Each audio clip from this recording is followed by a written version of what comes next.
ವಂದೇ ವಂದೇ ಜೈ ಜವಾನ್ ಜೈ ಜವಾನ್ ಜೈ ಕಿಸಾನ್ ಜೈ ಕಿಸಾನ್ ಜೈ ಜವಾನ್ ಜೈ ಜವಾನ್ ಜೈ ಕಿಸಾನ್ बोलो भारत माता की जय बोलो भारत माता की जय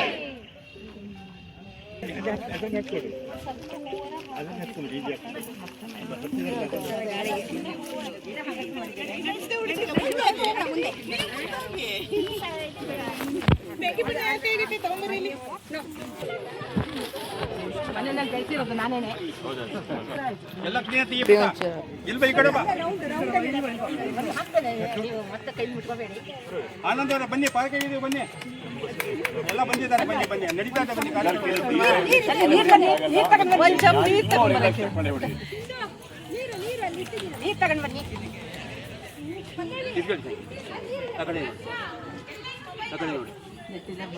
ಅಲ್ಲದೆ ಪರಿಸರವನ್ನು ರಕ್ಷಿಸುತ್ತದೆ. ಹಾಗಾಗಿ ಈಗ ವೀರ ಯೋಧರಿಂದ ಗಿಡ ನೆಡುವ ಕಾರ್ಯಕ್ರಮ ಯಶಸ್ವಿಯಾಗಿದೆ. बोलो भारत माता की बोलो भारत माता की ಈ ಗಿಡದ ಹೆಸರು ವೀರ ಯೋಧ. ಎಲ್ಲರೂ ಜ್ಞಾಪಕ ಇಟ್ಕೊಳ್ಳಿ. ಈ ಗಿಡವನ್ನ ಕಾಪಾಡ್ಕೋಬೇಕು. ದಯವಿಟ್ಟು ಎಲ್ಲರೂ ಯಾವಾಗಲೂ ಗೇಟ್ ಅನ್ನು ಹಾಕ್ತಾನೆ ಓಡಾಡಿ ಗಿಡ ಬೆಳೆಸ್ಬೇಕು.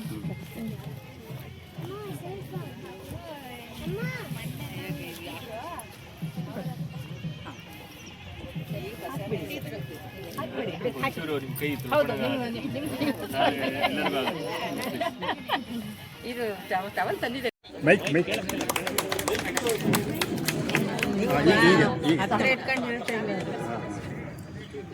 ಹಾಗೂ ಶ್ರೀಯುತ ರಮೇಶ್ ಬಾಬು ವಿಶ್ವ ಹಿಂದೂ ಪರಿಷತ್ ಅವರು ಕೂಡ ವೇದಿಕೆಗೆ ಬರಬೇಕಾಗಿ ಕೇಳಿಕೊಳ್ಳುತ್ತೇನೆ. ಹಾಗೆಯೇ ನಮ್ಮ ಭಾಗೀರಥಿ ಮೇಡಮ್ ಅವರು ಕೂಡ ವೇದಿಕೆಗೆ ಬರಬೇಕಾಗಿ ಕೇಳಿಕೊಳ್ಳುತ್ತೇನೆ.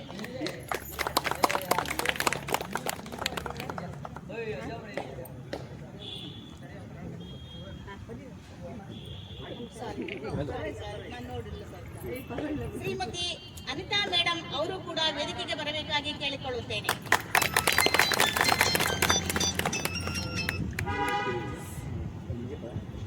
ಈಗ ನಾವು ಕಾರ್ಯಕ್ರಮನ ಪ್ರಾರಂಭ ಮಾಡೋಣ.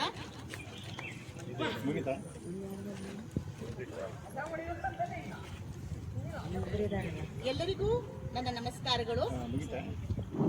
ವೇದಿಕೆಯ ಮೇಲೆ ಆಸೀನರಾಗಿರುವ ಗಣ್ಯರೇ ಹಾಗೂ ಈ ಒಂದು ಕಾರ್ಯಕ್ರಮಕ್ಕೆ ಹೆಚ್ಚಿನ ಸಂಖ್ಯೆಯಲ್ಲಿ ಆಗಮಿಸಿರುವ ನನ್ನ ನಾಗರಿಕ ಬಂಧುಗಳೇ ಹಾಗೂ ಮಕ್ಕಳೇ, ಇಂದು ನಾವು ಕಾರ್ಗಿಲ್ ದಿವೋತ್ಸವದ ಪ್ರಯುಕ್ತ ನಮ್ಮ ಕಲ್ಲಹಳ್ಳಿ ಏಕಿ ಬ್ಲಾಕ್ ಸಾಂಸ್ಕೃತಿಕ ಸಂಘ ಹಾಗೂ ವಿಶ್ವ ಹಿಂದೂ ಪರಿಷತ್ ಇವರ ಒಂದು ಆಶ್ರಯದಲ್ಲಿ ಕಾರ್ಗಿಲ್ ಯುದ್ಧದ ಕಾರ್ಯಕ್ರಮವನ್ನು ನಾವು ಹಮ್ಮಿಕೊಂಡಿರುತ್ತೇವೆ.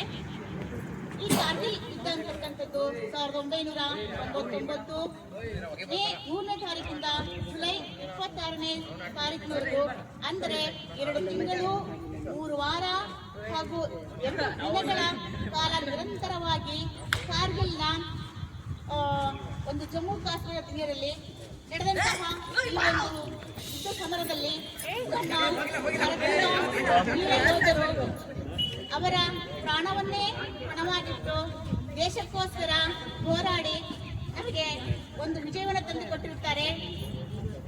ಹಾಗೂ ಈ ಒಂದು ಯೋಧರ ಬಗ್ಗೆ ಹೇಳಬೇಕು ಅಂತ ಹೇಳ್ಕೊಂಡ್ರೆ,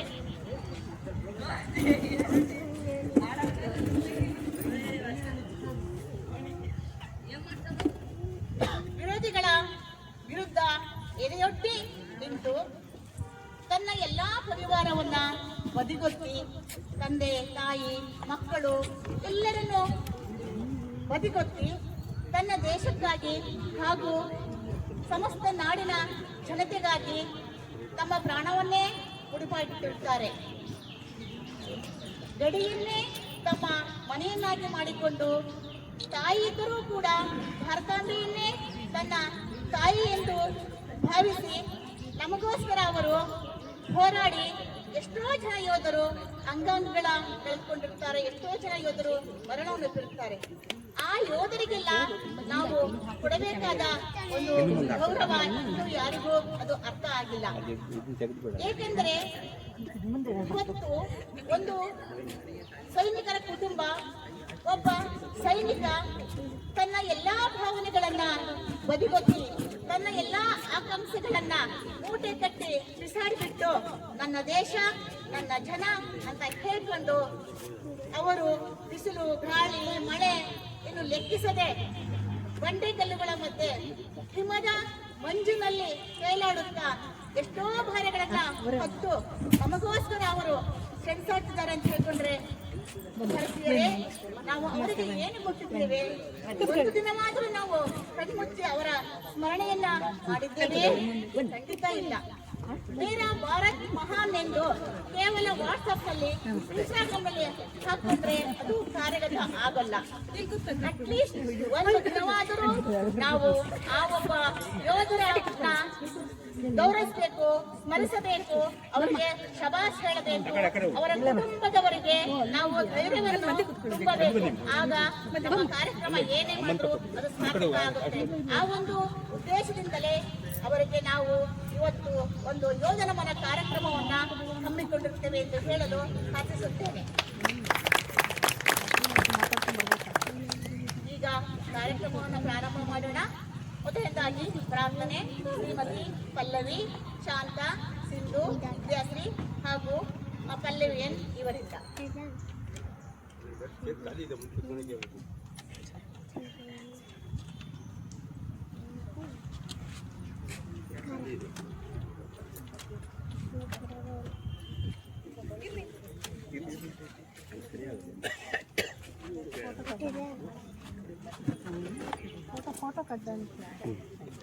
ಫೋಟೋ ಕಾಣಿಸ್ತಾ ಇಲ್ಲ. ದೇವೋಂಕಾರ ಚಾಮರ ಕರ್ಣನೆ ಶಂಕರ ಸುತ ಶರಣು ವಿನಾಯಕ ಮಂಗಳವರ ಶರಣು. ವಂದೇ ಓಂಕಾರ ಚಾಮರ ಕರ್ಣನೆ ಶಂಕರ ಸುತ ಶರಣು ವಿನಾಯಕ ಮಂಗಳವರ ಶರಣು. ಸುಮುಖನೆ ಕಪಿಲನೆ ಏಕದಂತನೆ ಸುಮುಖನೆ ಕಪಿಲನೆ ಏಕದಂತನೆ ಶುಭವರ್ಣ ಗೌರಿ ಸುತನೆ ನಿನ್ನನೆ ಎಂದೆಂದು ಸ್ತುತಿ ಮಾಡುವೆ ಹಾಡಿಕೊಂಡಾಡುವೆ ಪೂಜೆ ರಥ ಮಾಡುವೆ. ಮಧುರ ಗಣಪತಿ ಶರವ ಗಣಪತಿ ಕುಂಬಾಸಿ ಗಣಪತಿ ಶರಣು ಹಟ್ಟಿ ಅಂಗಡಿ ಗಣಪತಿ ಇಡುಗುಂಜಿ ಗಣಪತಿ ಗೋಕರ್ಣ ಗಣಪತಿ ಶರಣು. ವಂದೇ ಓಂಕಾರ ಚಾಮರ ಕರ್ಣನೆ ಶಂಕರ ಸುತ ಶರಣು ವಿನಾಯಕ ಮಂಗಳವರ ಶರಣು. ವಿಕಟನೆ ವಿಮಲನೆ ಧೂರ್ಮವರ್ಣನೆ ವಿಕಟನೆ ವಿಮಲನೆ ಧೂರ್ಮವರ್ಣನೆ ಗಣನಾಥ ನಿನಗೆ ವಂದನೆ. ನೀನಿಲ್ಲದೆ ನಗಾರು ಸಕರಿಲ್ಲವೋ ಬಾಂಧವವಿಲ್ಲವೋ ಕಾಯುವವರಿಲ್ಲವೋ. ಮಧುರ ಗಣಪತಿ ಶರವ ಗಣಪತಿ ಕುಂಬಾಸಿ ಗಣಪತಿ ಶರಣು ಹಟಿಯಂಡಿ ಗಣಪತಿ ಇಡುಗುಂಜಿ ಗಣಪತಿ ಗೋಕರ್ಣ ಗಣಪತಿ ಶರಣು. ವಂದೇ ಓಂಕಾರ ಚಾಮರ ಕರ್ಣನೆ ಶಂಕರ ಸುತ ಶರಣು ವಿನಾಯಕ ಮಂಗಳವರ ಶರಣು.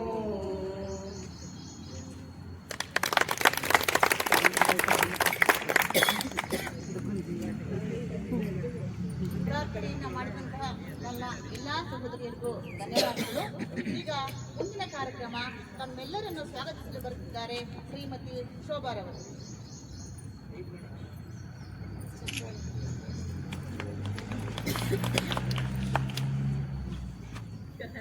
ಎಲ್ಲರಿಗೂ ನಮಸ್ಕಾರ.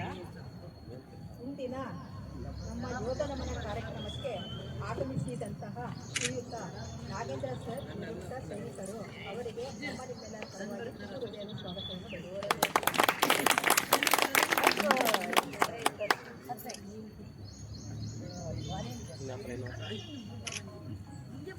ಹಾಗೂ ಸೈನಿಕರಾದಂತಹ ಶ್ರೀಯುತ ಕಿರಣ್ ಸರ್ ಇವರು ಕಿರಣ್ ಬಳಗನೂರು ಇವರು ಜಮ್ಮು ಕಾಶ್ಮೀರದಲ್ಲಿ ಸೇವೆ ಸಲ್ಲಿಸುತ್ತಿದ್ದು ಇಂದು ರಜೆಯ ಮೇಲೆ ಆಗಮಿಸಿರುತ್ತಾರೆ.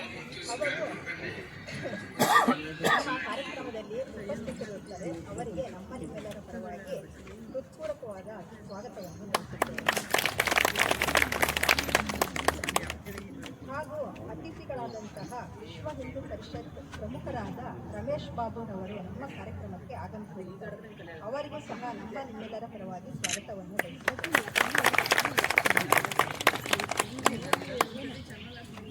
ಹಾಗೂ ಸಾಮಾಜಿಕ ಕಾರ್ಯಕರ್ತರಾದ ಚನ್ನವೀರಪ್ಪ ಗಾಯನಕಟ್ಟಿಯವರು ಚನ್ನವೀರಪ್ಪ ಗಮನಕಟ್ಟಿಯವರು ನಮ್ಮ ಕಾರ್ಯಕ್ರಮಕ್ಕೆ ಆಗಮಿಸಿದ್ದಾರೆ. ಅವರಿಗೂ ಸಹ ನಮ್ಮ ನಿಮ್ಮೆಲ್ಲರ ಪರವಾಗಿ ಹಾಗೂ ಕಿರಣ್ ಸರ್ ಅವರ ಕುಟುಂಬ ವರ್ಗದವರಿಗೂ ಸಹ ನಮ್ಮ ನಿಮ್ಮೆಲ್ಲರ ಪರವಾಗಿ ಸ್ವಾಗತವನ್ನು ಕಿರಣ್ ಸರ್ ಅವರ ಧರ್ಮಪತ್ನಿಯವರಾದ ಸಹನಾರವರಿಗೂ ಸಹ ಎಲ್ಲರ ಪರವಾಗಿ ಸ್ವಾಗತವನ್ನು ಬಯಸುತ್ತೇವೆ. ಹಾಗೂ ನಮ್ಮ ಈ ಕಾರ್ಯಕ್ರಮಕ್ಕೆ ಆಗಮಿಸಿದಂತಹ ಮಾಜಿ ಕಾರ್ಪೊರೇಟರ್ ಆದಂತಹ ಶ್ರೀಮತಿ ಅನಿತಾ ರವಿಶಂಕರ್ ಅವರಿಗೂ ನಮ್ಮ ನಿಮ್ಮೆಲ್ಲರ ಪರವಾಗಿ ಸ್ವಾಗತವನ್ನು ಬಯಸುತ್ತೇವೆ. ಹಾಗೂ ಯುವರಾಜ್ ಅವರಿಗೂ ಸಹ ಎಲ್ಲರ ಪರವಾಗಿ ಸ್ವಾಗತವನ್ನು ಬಯಸುತ್ತೇವೆ. ಹಾಗೂ ನಮ್ಮ ಸಾಂಸ್ಕೃತಿಕ ಸತ್ಸಂಗದ ಮುಖ್ಯಸ್ಥರಾದ ಶ್ರೀಮತಿ ಭಾಗೀರಥಿ ಮೇಡಮ್ ಅವರಿಗೂ ಸಹ ಎಲ್ಲರ ಪರವಾಗಿ ಸ್ವಾಗತವನ್ನು ಬಯಸುತ್ತೇವೆ. ಹಾಗೂ ನಮ್ಮ ಎಲ್ಲ ಕಾರ್ಯಕ್ರಮಗಳಲ್ಲಿ ಪ್ರತ್ಯಕ್ಷವಾಗಿ ಮತ್ತು ಪರೋಕ್ಷವಾಗಿ ಎಲ್ಲ ಕೆಲಸ ಕಾರ್ಯಗಳಲ್ಲಿ ಸಹಕರಿಸಿದಂತಹ ಶ್ರೀಯುತ ಬಾಬಣ್ಣನವರಿಗೂ ಮತ್ತು ಶ್ರೀಯುತ ಸುಂದರಪ್ರಭುರವರಿಗೂ ಎಲ್ಲರ ಪರವಾಗಿ ಸ್ವಾಗತವನ್ನು ಬಯಸುತ್ತೇನೆ. ಕಾರ್ಯಕ್ರಮಕ್ಕೆ ಆಗಮಿಸಿದಂತಹ ಹಿರಿಯರಾದ ರಾಜಮ್ಮರವರಿಗೂ ಸಹ ಎಲ್ಲರ ಪರವಾಗಿ ಸ್ವಾಗತವನ್ನು ಬಯಸುತ್ತೇನೆ. ನಮ್ಮ ಸಾಂಸ್ಕೃತಿಕ ಸತ್ಸಂಗದ ಎಲ್ಲ ಸದಸ್ಯರಾದ ನನ್ನ ಎಲ್ಲ ಸಹೋದರಿಯರಿಗೂ ಹಾಗೂ ಈ ವೇದಿಕೆ ಇದರ ಪರವಾಗಿ ಎಲ್ಲರಿಗೂ ಸಹ ಸ್ವಾಗತವನ್ನು ಬಯಸುತ್ತೇನೆ. ಹಾಗೂ ಈ ಕಾರ್ಯಕ್ರಮದಲ್ಲಿ ಭಾಗವಹಿಸಿದಂತಹ ಎಲ್ಲರಿಗೂ ಸಹ ಸ್ವಾಗತವನ್ನು ಬಯಸುತ್ತೇನೆ. ಹಾಗೂ ನನ್ನ ಸಹೋದರ ಸಹೋದರಿಯರಿಗೂ ನಮ್ಮ ಬಡಾವಣೆಯ ಎಲ್ಲ ನಾಗರಿಕರಿಗೂ ಹಾಗೂ ಆಗಮಿಸಿದಂತಹ ವಿಶ್ವ ಹಿಂದೂ ಪರಿಷತ್ ಸದಸ್ಯರಿಗೂ ಎಲ್ಲರಿಗೂ ಸಹ ಎಲ್ಲರ ಪರವಾಗಿ ಸ್ವಾಗತವನ್ನು ಕೋರಿ ನನ್ನ ಸ್ವಾಗತ ಭಾಷಣವನ್ನು ನೀಡುತ್ತೇನೆ. ತಮ್ಮೆಲ್ಲರನ್ನು ಕುರಿತು ಸ್ವಾಗತಿಸಿದಂತಹ ಶೋಭಾ ಅವರಿಗೆ ಧನ್ಯವಾದಗಳು. ಈಗ ಮುಂದಿನ ಕಾರ್ಯಕ್ರಮ ಉದ್ಘಾಟನೆ ಶ್ರೀಯುತ ನಾಗೇಂದ್ರ ಸರ್ ನಿವೃತ್ತ ಸೈನಿಕರು ಹಾಗೂ ಶ್ರೀಯುತ ಕಿರಣ್ ಸರ್ ಬಳಗನೂರು ಇವರಿಂದ.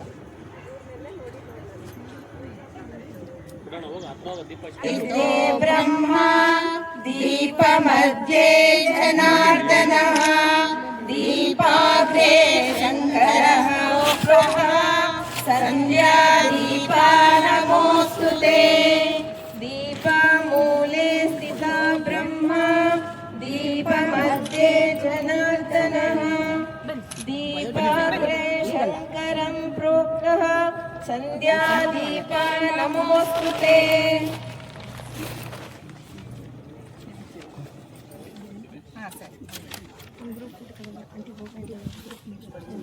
ನಮ್ಮ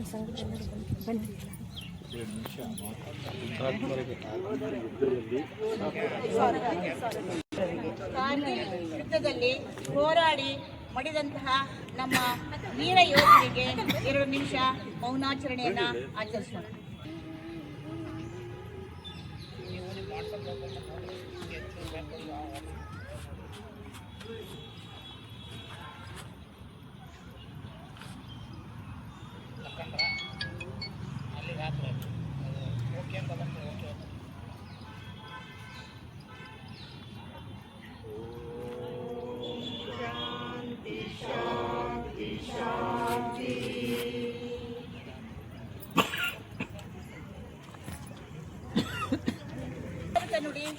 ಹಾಗಿರುತ್ತೆ ಮೇಡಮ್ ಇವರಿಂದ.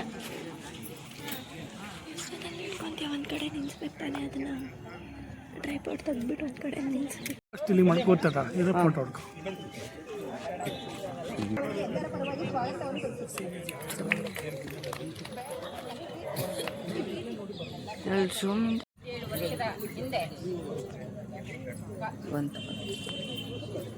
ಕಾರ್ಗಿಲ್ ಯುದ್ಧದಲ್ಲಿ ಜಯಗಳಿಸಿ ಟೈಗರ್ ಹಿಲ್ನಲ್ಲಿ ಭಾರತದ ಧ್ವಜವನ್ನು ಹಾರಿಸಿದ ಸಂಭ್ರಮದ ದಿನ. ನಮಗೆ ಏನು ಅಂತಂದರೆ, ನಾವು ಹೌದು ಯುದ್ಧವನ್ನು ಗೆದ್ವಿ, ಸಂಭ್ರಮಿಸಿದ್ವಿ, ಆದರೆ ಅಷ್ಟು ನೋವು ಕೂಡ ಇದೆ. ಏಕೆಂದರೆ 537 ಜನ ಪ್ರಾಣತ್ಯಾಗ ಮಾಡಿದರು ದೇಶಕ್ಕಾಗಿ, 1300 ಜನ ಗಾಯಗೊಂಡರು. ಅದರಲ್ಲಿ ತುಂಬ ಜನ ಡಿಸೇಬಲ್ ಆಗಿದ್ದಾರೆ, ಕೈ ಕಾಲುಗಳನ್ನು ಕಳೆದುಕೊಂಡು ಇನ್ನೂ ಕೂಡ ಏನೂ ಮಾಡೋಕ್ಕಾಗದೆ ಆ ಸ್ಥಿತಿನಲ್ಲಿ ಎದುರಿಸ್ತಾ ಇದ್ದಾರೆ. ನಾವು ಕೇವಲ ಯುದ್ಧದಲ್ಲಿ ಮಾತ್ರ ನೋಡೋದಕ್ಕೆ ಸಾಧ್ಯ. ಒಂದು ನಮಗೆ ಹೆಮ್ಮೆನೂ ಆಗಿರುತ್ತೆ, ಜೊತೆಗೆ ದುಃಖನೂ ಆಗಿರುತ್ತೆ.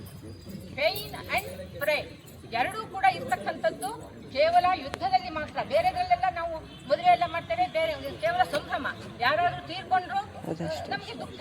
ಆದರೆ ಈ ಯುದ್ಧದಲ್ಲಿ ಮಾತ್ರ ಎರಡೂ ಕೂಡ ನಡೀತಿದೆ.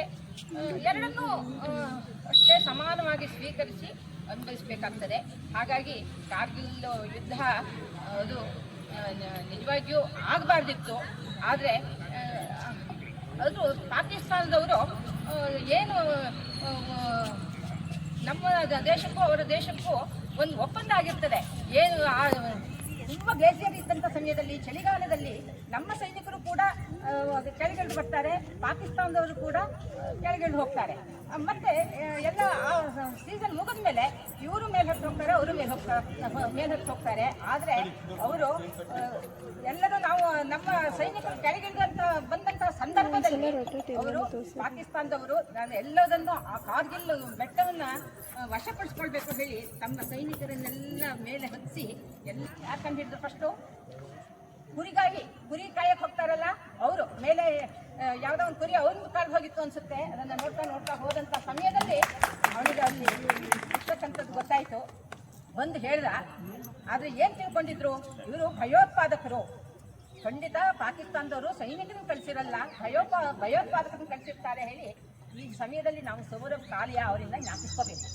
ಸೌರಭ್ ಕಾಲಿಯಾ ಅವರಿಂದ ಅವ್ರ ಜೊತೆಗೆ ಇನ್ನೂ 5 ಜನರನ್ನ ಗೌರ್ಮೆಂಟ್ ಕಳಿಸ್ಕೊಡ್ತಾರೆ. ಅಲ್ಲಿ ಏನೇನು ಆಗ್ತಾ ಇದೆ ನೋಡ್ಕೊಂಡು ಬಂದರು, ಯಾವ ರೀತಿಯಲ್ಲಿ ನಾವು ಕ್ರಮ ಕೈಗೊಳ್ಳಬೇಕು ಅಂತೇಳಿ. ಇವರು ಮೇಲೆ ಹತ್ತಿ ಹೋಗಬೇಕು, ಆದರೆ ಅವರು ಮೇಲಿದ್ದಾರೆ, ಅವರಿಗೆಲ್ಲ ಕಾಣಿಸ್ತದೆ, ಇವರಿಗೇನೂ ಕಾಣಿಸೋದಿಲ್ಲ. ಎಲ್ಲರಿಂದೂ ಮೇಲಿಗೆ ಹೋಗ್ತಿದ್ದಂಗೆ ಅವರಿಗೆಲ್ಲ ಹೊಡೆದಾಕಿ ಯುದ್ಧ ಕೈದಿಗಳನ್ನಾಗಿ ಬಂಧಿಸಿ ಕರ್ಕೊಂಡು ಹೋಗ್ತಾರೆ. ಕರ್ಕೊಂಡು ಹೋಗಿ ಹಾಗೆ ಸುಮ್ಮನೆ ಇಟ್ಕೊಳ್ಳಲ್ಲ, ಅಥವಾ ನಮಗೆ ತಿಳಿಸೋದೂ ಇಲ್ಲ, ಭಾರತಕ್ಕೆ ಗೊತ್ತೇ ಆಗಿರಲ್ಲ. ಬೇರೆ ಹೆಲಿಕಾಪ್ಟರ್ ಕೂಡ ಕಳಿಸಲಾಗ್ತದೆ, ಅದನ್ನು ಕೂಡ ಬಳಸಾಗಿತ್ತು. ಆದರೆ ನಮ್ಮವ್ರಿಗೆ ಏನು ಮಾಡಿದ್ದಾರೆ, ಅಲ್ಲಿ ಭಯೋತ್ಪಾದಕರಿದ್ದಾರೆ ಅಂತಲೇ ತಿಳ್ಕೊಂಡಿತ್ತು. 21 ದಿನದ ನಂತರ ಸೌರಭ್ ಕಾಲಿಯಾ ಮತ್ತು ಅವರ ಸಂಗಡಿಗರ ದೇಹ ನಮ್ಮ ಭಾರತಕ್ಕೆ ಬರ್ತದೆ. ಹೇಗೆ ಬರ್ತದೆ? ಕೈ ಕಟ್ ಮಾಡಿದ್ದಾರೆ, ಕಾಲು ಕಟ್ ಮಾಡಿದ್ದಾರೆ, ಕಿವಿಗೆ ರಾಡಿಂದ ಚುಚ್ಚಿದ್ದಾರೆ, ನಾಲಿಗೆಯನ್ನು ಕಟ್ ಮಾಡಿದ್ದಾರೆ, ಕಣ್ಣನ್ನು ಕಿತ್ತಿದ್ದಾರೆ, ತಲೆಯಲ್ಲಿ ಸ್ಕಲ್ ಎಲ್ಲ ಮುರಿದು ಹಾಕಿದ್ದಾರೆ. ಅಂಥ ಸ್ಥಿತಿನಲ್ಲಿ ಅವರು ಕಳಿಸ್ಕೊಟ್ಟಿದ್ದಾರೆ. ಇದನ್ನು ಪೋಸ್ಟ್ ಮಾರ್ಟಮ್ ಮಾಡಿದವರು ಅವರಿಗೆ ವರ್ಣಿಸೋಕ್ಕೆ ಸಾಧ್ಯವಾಗಲಿಲ್ಲ. ಇಡೀ ಪ್ರಪಂಚದಾದ್ಯಂತ ಇದನ್ನು ಖಂಡಿಸ್ತು, ಈ ಕೃತ್ಯವನ್ನು. ಅಂದರೆ ಯುದ್ಧ ಕೈದಿಗಳನ್ನು ಹೇಗೆ ನಡೆಸ್ಕೋಬೇಕು ಅಂತ ಹೇಳಿ ಒಂದು ಜಿನೀವಾ ಒಪ್ಪಂದ ಇದೆ, ಆ ಥರದಲ್ಲಿ ಅವ್ರು ಮಾಡಲಿಲ್ಲ. ಈ ನಮ್ಮ ದೇಶದ ಒಂದೇ ಅಲ್ಲ, ಇಡೀ ಪ್ರಪಂಚದಲ್ಲಿ ಪ್ರತಿಯೊಂದು ದೇಶವೂ ಇದನ್ನು ಖಂಡಿಸಿತು. ಅಷ್ಟರ ಮೇಲೆ ನಮ್ಮವರು ಎಚ್ಚೆತ್ತುಕೊಂಡು ಆ ಸಮಯದಲ್ಲಿ ವಾಜಪೇಯಿ ಅವರಿದ್ದರು ಪ್ರಧಾನಿಯಾಗಿ, ನಿಜವಾಗಿ ದಿಟ್ಟ ಹೆಜ್ಜೆಯನ್ನು ತೆಗೆದುಕೊಂಡ್ರು. ಒಳ್ಳೊಳ್ಳೆ ಸೈನಿಕರನ್ನು ಕಳಿಸಿದ್ರು. ಇಲ್ಲಿ ಯಾರು ಸೈನಿಕರು, ಯಾರು ಕ್ಯಾಪ್ಟನ್ನು, ಯಾರು ಗಾಡಿ ಓಡಿಸೋರು ಅಲ್ಲಿ ಮುಖ್ಯ ಅಲ್ಲ, ಎಲ್ಲರೂ ಅಲ್ಲಿ ಪ್ರಮುಖರಾಗಿರ್ತಾರೆ. ಒಬ್ಬರೇ ಪ್ರಮುಖರಲ್ಲ, ಅಲ್ಲಿ ಪ್ರತಿಯೊಬ್ಬರು ಪ್ರಮುಖರಾಗಿರ್ತಾರೆ. ಅಂತೂ ಇವರು 26ನೇ ತಾರೀಕು, ಜುಲೈ 26ನೇ ತಾರೀಕು ಕಾರ್ಗಿಲ್ ಇದರಲ್ಲಿ ಪತಾಕೆಯನ್ನು, ನಮ್ಮ ಧ್ವಜವನ್ನು ಹಾರಿಸ್ತಾರೆ, ಜಯ ಸಾಧಿಸ್ತಾರೆ. ಆದರೆ ಅಷ್ಟೇ ಟೈಮ್ ಕೂಡ ನಮಗೆ ಇತ್ತು. ಅಂಥ ಸೌರಭ್ ಕಾಲಿಯಾ ಅಂಥವ್ರನ್ನ ಕಳ್ಕೊಂಡಿದ್ದು ಇನ್ನೂ ಬೇಕಾದಷ್ಟು. ನಮ್ಮಲ್ಲೇ ಕರ್ನಾಟಕದವರಾದ ನವೀನ್ ನಾಗಪ್ಪ ಅವರು 2 ಕಾಲನ್ನು ಕಳ್ಕೊಳ್ತಾರೆ. ಅವರು ಮತ್ತು ಅವರಿಗೆ ನಿಜವಾಗಿಯೂ ಅಲ್ಲಿ ಬಾವುಟವನ್ನು ಹಾಸೇ ಬರಬೇಕು ಅಂತ ಇತ್ತು. ಅದು 2 ಕಾಲನ್ನು ಕಳೆದುಕೊಂಡು ಅಮಿತ್ ಪಾತ್ರ ಅವರು ಇಲ್ಲ ನೀವು ಹೋಗಿ ಅಂತ ಹೇಳಿ ವಾಪಸ್ ಕಳಿಸ್ತಾರೆ. ಅವರಿಗೆ ಇನ್ನೂ ಅದೊಂದು ಭಾರಿ ನೋವಿದೆ. ಆಮೇಲೆ ಅವ್ರ ಸೈನಿಕರ ಬಗ್ಗೆ ನಾವು ತಿಳ್ಕೊಳ್ಬೇಕು. ಅವರಿಗೆ ಯುದ್ಧಕ್ಕೆ ಹೋಗಬೇಕಾದ್ರೆ ಒಂದು ಪತ್ರವನ್ನು ಡಿಪಾಸಿಟ್ ಮಾಡಿ ಅಂತ ಹೇಳ್ತಾರಂತೆ. ಯಾಕೆ ಪತ್ರ ಅದರಲ್ಲಿ ಏನು ಅವ್ರು ಬರಿಬೇಕು. ಅವರು ಒಮ್ಮೆ ವಾಪಸ್ ಬಂದರೆ ಆ ಪತ್ರವನ್ನು ವಾಪಸ್ ಬಂದ ಸೈನಿಕರಿಗೆ ಕೊಡ್ತಾರೆ. ಇಲ್ಲದೋದ್ರೆ ಆ ಪತ್ರ ಮನೆಯವರಿಗೆ ತಲುಪುತ್ತೆ. ತಂದೆ ತಾಯಿ ಅದನ್ನು ಓದ್ತಾರೆ. ಅದರಲ್ಲಿ ಏನು ಬರೆದಿರ್ತಾರೆ ಸಾಮಾನ್ಯವಾಗಿ ಹೆಚ್ಚಿನ ಸೈನಿಕರು, ನಾನು ಗೆದ್ದರೆ ಅಲ್ಲಿ ನಮ್ಮ ದೇಶದ ಬಾವುಟವನ್ನು ಹಾರಿಸಿ ತಿರಂಗವನ್ನು ಹಾರಿಸಿ ವಾಪಸ್ ಬರ್ತೇನೆ. ನಾನೇನಾದರೂ ಯುದ್ಧದಲ್ಲಿ ಮಡಿದರೆ ನನ್ನ ದೇಹದ ಮೇಲೆ ತಿರಂಗ ಧ್ವಜವನ್ನು ಹಾಸ್ಕೊಂಡು ಹೊದಿಸ್ಕೊಂಡು ಬರ್ತೇನೆ. ಎರಡನ್ನು ಸಮನಾಗಿ ಸ್ವೀಕರಿಸಿ ಅಂಥೇಳಿ. ಇದು ನಮ್ಗೆ ಸಾಧ್ಯನಾ? ಇಲ್ಲೆಲ್ಲರೂ ಒಂಚೂರು ಏನಾದ್ರು ಗಲಾಟೆ ಆದರೆ ನಾವು ಹೊರಗಡೆ ಹೋಗೋಕ್ಕೆ ಹಿಂಜರಿತೇವೆ. ಅಲ್ಲೆಲ್ಲರೂ ಒಂದು ಆನೆ ಬಂದರೆ ಆನೆ ಇದೆ ಹೋಗಬೇಡಿ ಹೇಳ್ತಾರೆ. ಅಂಥದ್ದು ಇವರು ಸೈನಿಕರ ಗುಣ ಏನು ಅಂದರೆ ಅವರಿಗೆ ಆ ಥರದಲ್ಲಿ ಟ್ರೈನಿಂಗ್ ಆಗಿರುತ್ತೆ. ಯಾವುದೇ ಒಂದು ಯುದ್ಧ ಬಂತು ಅಂತಂದರೆ ಅವ್ರು ಯಾರು ಹೋಗೋದಿಲ್ಲ ಹೇಳೋದಿಲ್ಲ. ಏನು ಸರ್ ಹೋಗೋದಿಲ್ಲ ಹೇಳ್ತಾರಾ? ಇಲ್ಲ, ಯುದ್ಧ ಮಾಡೋಕ್ಕೆ ಹೋಗೋದಿಲ್ಲ ಅಂತ ಹೇಳೋದೇ ಇಲ್ಲ. ಒಮ್ಮೆ ಅವ್ರಿಗೆ ಕಳಿಸ್ತಾ ಹೋದರೆ ನನ್ನನ್ನು ಕಳಿಸಿ ಅಂತ ಹೇಳಿ ಅವ್ರು ಹಿರಿಯ ಅಧಿಕಾರಿಗಳನ್ನ ಕೇಳಿಕೊಂಡು ಯುದ್ಧ ಮಾಡೋದಕ್ಕೆ ಹೋಗ್ತಾರೆ. ಆ ರೀತಿಯಲ್ಲಿ ಅವರು ಟ್ರೈನ್ ಅಪ್ ಆಗಿರ್ತಾರೆ. ನಿಜವಾಗಿಯೂ ನಾವು ಇವತ್ತಿಗೆ ಇಷ್ಟು ಚೆನ್ನಾಗಿ ಮೀಟಿಂಗ್ ಮಾಡ್ತಾ ಇದ್ದೇವೆ. ಯಾಕೆ ಕಾರಣ? ಅಲ್ವಾ ಸೈನಿಕರಲ್ವಾ? ನಾವು ನಮ್ಮ ಮಕ್ಕಳಿಗೆ ಅದನ್ನೆಲ್ಲ ಹೇಳ್ಕೊಡ್ಬೇಕು ತಾನೆ. ನಾವು ನಮ್ಮ ಮಕ್ಕಳಿಗೆ ಏನು ಹೇಳ್ಕೊಡ್ಬೇಕು ಅದನ್ನು ನಾವು ಮರ್ತು ಬಿಟ್ಟಿದ್ದೇವೆ. ಕೇವಲ ಅಂಕಗಳ ಹಿಂದೆ ಓಡಿಸ್ತಾ ಇದ್ದೇವೆ. ಅದು ಎಂತಕ್ಕೂ ಬರೋದಿಲ್ಲ. ನಾಳೆ ದಿವಸ ಅವರು ನಮ್ಗೆ ಆಗೋದಿಲ್ಲ. ಪ್ರತಿಯೊಬ್ಬ ಸೈನಿಕರು ಯಾವ ರೀತಿಯಲ್ಲಿ ಅಲ್ಲಿ ಯುದ್ಧರಂಗಲ್ಲಿ ಹೋರಾಡಿದರು, ಯಾರ್ಯಾರು ಪ್ರಾಣ ತೆತ್ತರು, ಅವರು ಯಾವ್ಯಾವ ಹಿಂಸೆಯನ್ನು ಅನುಭವಿಸಿದರು ಅದನ್ನೆಲ್ಲ ಹೇಳಬೇಕು. ಆಮೇಲೆ ಯುದ್ಧ ಆದರೂ ಒಂದೇ ಸೈನಿಕರ ಕೆಲಸನ ಅಲ್ಲ. ಎಲ್ಲರೂ ಪ್ರವಾಹ ಬಂತು, ಅಲ್ಲಿ ಎಲ್ಲ ಮನೆ ಮಠಗಳೆಲ್ಲ ಮುಳುಗೋಯ್ತು. ಅವಾಗ ಯಾಕೆ ಬೇಕಾಗ್ತಾರೆ? ಇದೇ ಸೈನಿಕರೇ ಬೇಕಾಗ್ತಾರೆ. ನಿಮ್ಗೆಲ್ಲ ಗೊತ್ತಿರ್ಬೋದು, ನಮ್ಮಲ್ಲಿ ತುಂಗಾ ಪ್ರವಾಹ ಬಂದಿತ್ತು. ಬಾಪೂಜಿ ನಗರದಲ್ಲೆಲ್ಲ ನೀರು ಬಂದ್ಬಿಡ್ತು. ಗಾಂಧಿ ಬಜಾರ್ ಎಲ್ಲ ನೀರು ಬಂತು. ಅವಾಗ ಕೂಡ ಸೈನ್ಯ ನಮ್ಮಲ್ಲಿ ಬಂದಿತ್ತು. ಎಲ್ಲಾರು ಒಂದು ಬೆಂಕಿ ಅವಘಡಗಳು ನಡೆಯಿತು, ಭೂಕಂಪ ಆಯಿತು. ಆ ಸಮಯದಲ್ಲೂ ಕೂಡ ಸೇನೆ ನಮಗೆ ಬೇಕೇ ಬೇಕು. ಹಾಗಾಗಿ ಆ ಗಡಿ ಕಾಯೋದು ಅಷ್ಟು ಈಸಿ ಅಲ್ಲ. ಅಲ್ಲಿ ಪಕ್ಕದಲ್ಲಿ ನಮ್ಮ ಶತ್ರುಗಳ ದೇಶದ ಸೈನ್ಯ ಕೂಡ ಅಲ್ಲಿ ಇರ್ತಾರೆ. ಅವರನ್ನ ಎದುರಿಸಿಕೊಂಡು ಗಡಿ ಕಾಯೋದು. ಆಮೇಲೆ ಒಂದು ಸ್ವಲ್ಪ ಚಳಿ ಆದರೆ ನಮಗೆ ಚಳಿ ಹೇಳಿ ಸಟ್ ಹಾಕ್ಕೊಂಡು ಮಕ್ಕಳು ಕಟ್ಕೊಂಡು ಮನೆ ಒಳಗೆ ಇರ್ತಾರೆ. ಅಲ್ಲಿ ಅವರು ಅಂತಹ ಒಂದು ಚಳಿ, ಗಾಳಿ, ಮಳೆ, ಬಿಸಿಲು ಯಾವುದನ್ನು ಲೆಕ್ಕಿಸದೆ ನಮ್ಮ ರಕ್ಷಣೆಗಾಗಿ ಹೋರಾಡ್ತಾ ಇರ್ತಾರೆ. ಇವತ್ತೆಲ್ಲ ಕೇಳ್ತಾ ಇದ್ರು, ಮಳೆಯಲ್ಲ ಏನು ಮಾಡೋದು ಅಂತ. ನಾನು ಎಷ್ಟೋ ಜನ ಹೇಳಿದ್ದೇನೆ, ಮಳೆ ಬರಲಿ, ಮಳೆ ಕಟ್ಟಲಿ, ಏನೇ ಆಗಲಿ ನಾವು ಇಲ್ಲೇ ಮಾಡೋಣ, ಬೇಕಾದ್ರೆ ಮಳೆ ಹಿಡ್ಕೊಳ್ಳೋಣ, ಎಲ್ಲರೂ ಪರವಾಗಿಲ್ಲ ಅಂತ. ಆ ಮಳೆನೂ ನಾವು ನಮ್ಮ ದೃಢ ಸಂಕಲ್ಪಕ್ಕೆ ಹೆದರಿ ಸ್ವಲ್ಪ ವಿರಾಮವನ್ನು ಘೋಷಿಸಿದೆ. ಅಂದರೆ ನಮ್ಮ ಮನಸ್ಸು ಒಳ್ಳೇದಿತ್ತು ಅಂತ ಈ ಮಳೆಗೂ ಗೊತ್ತಾಗಿದೆ. ಒಳ್ಳೆ ಕೆಲಸವನ್ನೇ ಮಾಡ್ತಾ ಇದ್ದಾರೆ. ಇದಕ್ಕೆ ಸಪೋರ್ಟ್ ಮಾಡೋಣ ಅಂತ ಹೇಳಿ ಮಳೆರಾಯ ಕೂಡ ಹಿಂದೆ ಸರಿದ್ದಾರೆ. ಹಾಗಾಗಿ ಕಾರ್ತಿ ಪೂಜೋತ್ಸವವನ್ನು ಮಾಡಿ ಸೈನಿಕರನ್ನು ಗೌರವಿಸ್ತಾ ಇರೋದು ತುಂಬ ಹೆಮ್ಮೆಯ ಸಂಗತಿ. ನನಗಂತೂ ಎಲ್ಲ ಕಡೆಗೂ ಹೇಳ್ತಿದ್ದೇನೆ, ನಾನು ಕೆಲಸ ಮಾಡಿ ಹೆಮ್ಮೆ ಆಗ್ತಾ ಇದೆ ಅಂತ. ಇಂಥ ಕೆಲಸಗಳು ಆಗಾಗ್ಗೆ ಆಗ್ತಾ ಇರಬೇಕು. ನಾವು ನಮ್ಮ ಸುತ್ತಮುತ್ತ ಬೇಕಾದಷ್ಟು ಸೈನಿಕರು ಇರ್ತಾರೆ. ಆ ಸೈನಿಕರ ಮನೆಗೆ ಹೋಗಿ ದೀಪವನ್ನು ಕೊಟ್ಟು ಅವರಿಗೆ ಶುಭ ಹಾರೈಸಿ ಬಂದ್ವಿ. ಸಂತೋಷಪಟ್ಟರು ಅಂತಂದ್ರೆ ನನಗೆ ಅದನ್ನು ವರ್ಣಿಸೋದಕ್ಕೆ ಪದಗಳೇ ಇಲ್ಲ. ತುಂಬ ಸಂತೋಷಪಟ್ಟರು. ಹಾಗಾಗಿ ಎಲ್ಲೇ ಸೈನಿಕರಿದ್ರು ಅವ್ರನ್ನ ಮಾತಾಡಿಸಿ, ಹೇಗಿದ್ದೀರಿ, ಚೆನ್ನಾಗಿದ್ದೀರಾ ಅಂತ ಮಾತು ಹೇಳಿ, ಕೆಲಸ ಮಾಡಿದ್ದೀನಿ ಅಂತ ಹೇಳಿ ಅವ್ರ ಮನೆಗೆ ಹೋಗಿ ಅವರಿಂದ ನಿಮ್ಮ ಮನೆಗೆ ಕರೀರಿ. ಅವ್ರ ಮನೆಗೆ ದೀಪ ಕೊಡಕ್ಕೆ ಹೋದಾಗ ನಮ್ಮ ಮನೆಗೆ ಬಂದಿದ್ದ ಒಂದ್ಸರಿ ಕುಟುಂಬ ಸಮೇತ ಅಂತ ಎಷ್ಟು ಸಂತೋಷ ಪಟ್ಟರು ಅಂದರೆ ಹೇಳಕ್ಕೆ ಸಾಧ್ಯ. ಅಂಥದ್ದೆಲ್ಲ ನಡೀತಾ ಇರಬೇಕು. ಅಂಥ ಸಂಸ್ಕಾರವನ್ನು ನಾವು ಮಾಡಿದರೆ ನಮ್ಮ ಮಕ್ಕಳು ಕಲಿತಾರೆ. ಮಾತೇ ಕೇಳೋದಿಲ್ಲ. ಮಕ್ಕಳು ಮಾತು ಕೇಳಬೇಕಾ ಬೇಡವಾ? ಬರೀ ಅಂಕಗಳ ಹಿಂದೆ ಓಡಿದ್ರೆ ಸಾಕ, ದುಡ್ಡು ಬೇಕಾದಷ್ಟು ದುಡಿಬಹುದು. ಇಲ್ಲೆಲ್ಲ ಕಾರ್ಗಿಲ್ ಯುದ್ಧದಲ್ಲಿ ಎಲ್ಲ ತೀರ್ ಹೋದ್ರಲ್ಲ, ಪಾಪ ತಮ್ಮ ಪ್ರಾಣವನ್ನ ತೆತ್ತರಲ್ಲ, ಅವರೆಲ್ಲ ಇಂಜಿನಿಯರ್ಗಳು. ಅವರಿಗೆ ಲಕ್ಷಾಂತರ ಸಂಬಳದ ಆಫರ್ ಬಂದಿತ್ತು. ಅದನ್ನೆಲ್ಲ ಬಿಟ್ಟು ದೇಶ ಸೇವೆ ಮಾಡ್ತೇನೆ ಅಂತ ಹೇಳಿ ಅವರು ಸೈನ್ಯಕ್ಕೆ ಸೇರಿದ್ರು. ತಮ್ಮ ಪ್ರಾಣವನ್ನೇ ತ್ಯಾಗ ಮಾಡಿದ್ರು. ಅವರಿಗೆಲ್ಲ ಇವತ್ತು ನಾವು ಅವ್ರನ್ನೆಲ್ಲ ಜ್ಞಾಪಿಸ್ಕೊಂಡು, ಜೊತೆಗೆ ಏನು ಸೈನ್ಯದಲ್ಲಿ ಇದ್ದು ರಿಟೈರ್ ಆಗಿದ್ದಾರೆ, ಈಗ ಏನು ಕೆಲಸ ಮಾಡ್ತಾ ಇದ್ದಾರೆ, ಎಲ್ಲ ಸೈನಿಕರಿಗೂ ನಾವು ನಮನಗಳನ್ನು ಸಲ್ಲಿಸುವ ಮೂಲಕ ಅವರಿಗೆ ಕೃತಜ್ಞತೆಯನ್ನು ಹೇಳಬೇಕು ಹೇಳಿ ಇವತ್ತಿನ ಕಾರ್ಯಕ್ರಮವನ್ನು ನಾವು ಹಮ್ಮಿಕೊಂಡಿದ್ದೇವೆ. ನಾವು ಇದೇನು ಹೊಸದಲ್ಲ, ಈಗಾಗಲೇ ಇದು 3ನೇ ಕಾರ್ಯಕ್ರಮ ಮಾಡ್ತಾ ಇದ್ದೇವೆ. ಸುಮಾರು 5-6 ವರ್ಷದಿಂದ ನಾವು ಇಂತಹ ಕಾರ್ಯಕ್ರಮಗಳನ್ನು ನಾವು ಇಲ್ಲಿ ಮಹಿಳೆಯರೇ ಒಂದು ಎ ಬ್ಲಾಕ್, ಎ ಬ್ಲಾಕ್ ಇದೆ, ಆ ಕಡೆ ಎಫ್ ಬ್ಲಾಕ್ ಇದೆ, ಮಹಿಳೆಯರೇ ಸೇರ್ಕೊಂಡು ಒಂದು ವಾಟ್ಸಪ್ ಗ್ರೂಪ್ ಮಾಡಿಕೊಂಡು ಇನ್ನೊಂದೇ ಎಲ್ಲ ಸಂಕ್ರಾಂತಿ ಸಂಭ್ರಮ ಹೇಳಿ ಮಾಡ್ತೇವೆ, ಯುಗಾದಿ ಹಬ್ಬವನ್ನು ಆಚರಣೆ ಮಾಡ್ತೇವೆ. ಹೀಗೆ ನಾನಾ ಥರದ ಕಾರ್ಯಕ್ರಮಗಳನ್ನು ಎಲ್ಲರೂ ಸೇರಿಸಿ ಮಾಡ್ತಾ ಇರ್ತೇವೆ. ಅದೊಂದು ನಮಗೆ ಹೆಮ್ಮೆ ಇದೆ. ಮಧ್ಯದಲ್ಲಿ ನಾನಾ ಕಾರಣಗಳಿಂದ ನಿಂತೋಗಿತ್ತು, ಈಗ ಮತ್ತೆ 1 ವರ್ಷದಿಂದ ಮತ್ತೆ ಪ್ರಾರಂಭ ಮಾಡಿದ್ದೇವೆ. ಹೀಗೆ ಆದರೆ ಏನಾಗ್ತಾ ಇತ್ತು ಅಂತಂದರೆ, ಇದುವರೆಗೆ ಇವತ್ತೇನೋ ಒಂದು ಕಾರ್ಯಕ್ರಮ ಮಾಡಿದ್ವಿ, ಬಂದಾಗ ಎಲ್ಲರೂ ಜೋಶಲ್ಲಿ ಹೇಳ್ತಾರೆ, ಆ ಕಾರ್ಯಕ್ರಮ ಮಾಡೋಣ, ಈ ಕಾರ್ಯಕ್ರಮ ಮಾಡೋಣ, ಅದನ್ನು ಕಲಿಯೋಣ, ಇದನ್ನು ಕಲಿಯೋಣ ಅಂತ. ಮನೆಗೆ ಹೋದ್ಮೇಲೆ ಎಲ್ಲ ಮರ್ತು ಬಿಡ್ತಾರೆ. ಮತ್ತೆ ಏಕತಾನತೆ, ತಮ್ಮದ ದಾರಿನಲ್ಲಿ ಹೋಗ್ತಾ ಇರ್ತಾರೆ. ಇದಕ್ಕೊಂದು ಟರ್ನಿಂಗ್ ಪಾಯಿಂಟ್ ಬಂತು. ಈ ಸರಿ ಸುಂದರ್ ಪ್ರಭು ಅವರು ಬಾಬಣ್ಣವ್ರ ಹತ್ರ ಹೇಳಿ ಕಳಿಸಿದ್ರು, ಒಂದು ರಾಮನವಮಿ ಮಾಡೋಣವಾ ಅಂತ, ಎಲ್ಲ ಸೇರ್ಕೊಂಡು ಮಾಡೋಣವಾ, ನೀವೇನಾದ್ರು ವ್ಯವಸ್ಥೆ ಮಾಡ್ತೀರಾ ಅಂತ ನನ್ನ ಹತ್ರ ಬಂದು ಕೇಳಿದ್ರು. ಮಾಡ್ತೀರಾ ಅಂತ ಕೇಳೋದೇ ಬೇಡ ನಮಗೆ, ಮಾಡಿ ಅಂತ ಹೇಳಬೇಕು. ನಾನು ನಿಜವಾಗ್ಲೂ ಸಂತೋಷಪಟ್ಟೆ. ಆಯ್ತು ನೋಡಿ, ಪ್ರಸಾದ ನೀವು ಮಾಡಿ, ನಾವು ಉಳಿದೆಲ್ಲ ನೋಡ್ಕೊತೇವೆ ಅಂತ. ನಿಜವಾಗಿಯೂ ಸುಂದರ್ ಪ್ರಭು ಅವರು, ಬಾಬಣ್ಣವರು ಅಷ್ಟೇ ಸಹಕಾರ ಕೊಟ್ಟರು. ರಾಮನವಮಿ ಅಷ್ಟಾಗಿದ್ದು ವಿಶ್ವ ಹಿಂದೂ ಪರಿಷತ್ನವರು ಎಲ್ಲ ಬಂದರು. ಎಷ್ಟು ಚೆನ್ನಾಗಾಯಿತು ಅಂತಂದರೆ, ವಿಶ್ವ ಹಿಂದೂ ಪರಿಷತ್ನವರು ನಮ್ಮನ್ನು ಗುರುತಿಸೋದು ಅಂದರೆ ರಾಮನವಮಿ ಮೂಲಕನೇ ಗುರುತಿಸ್ತಾರೆ.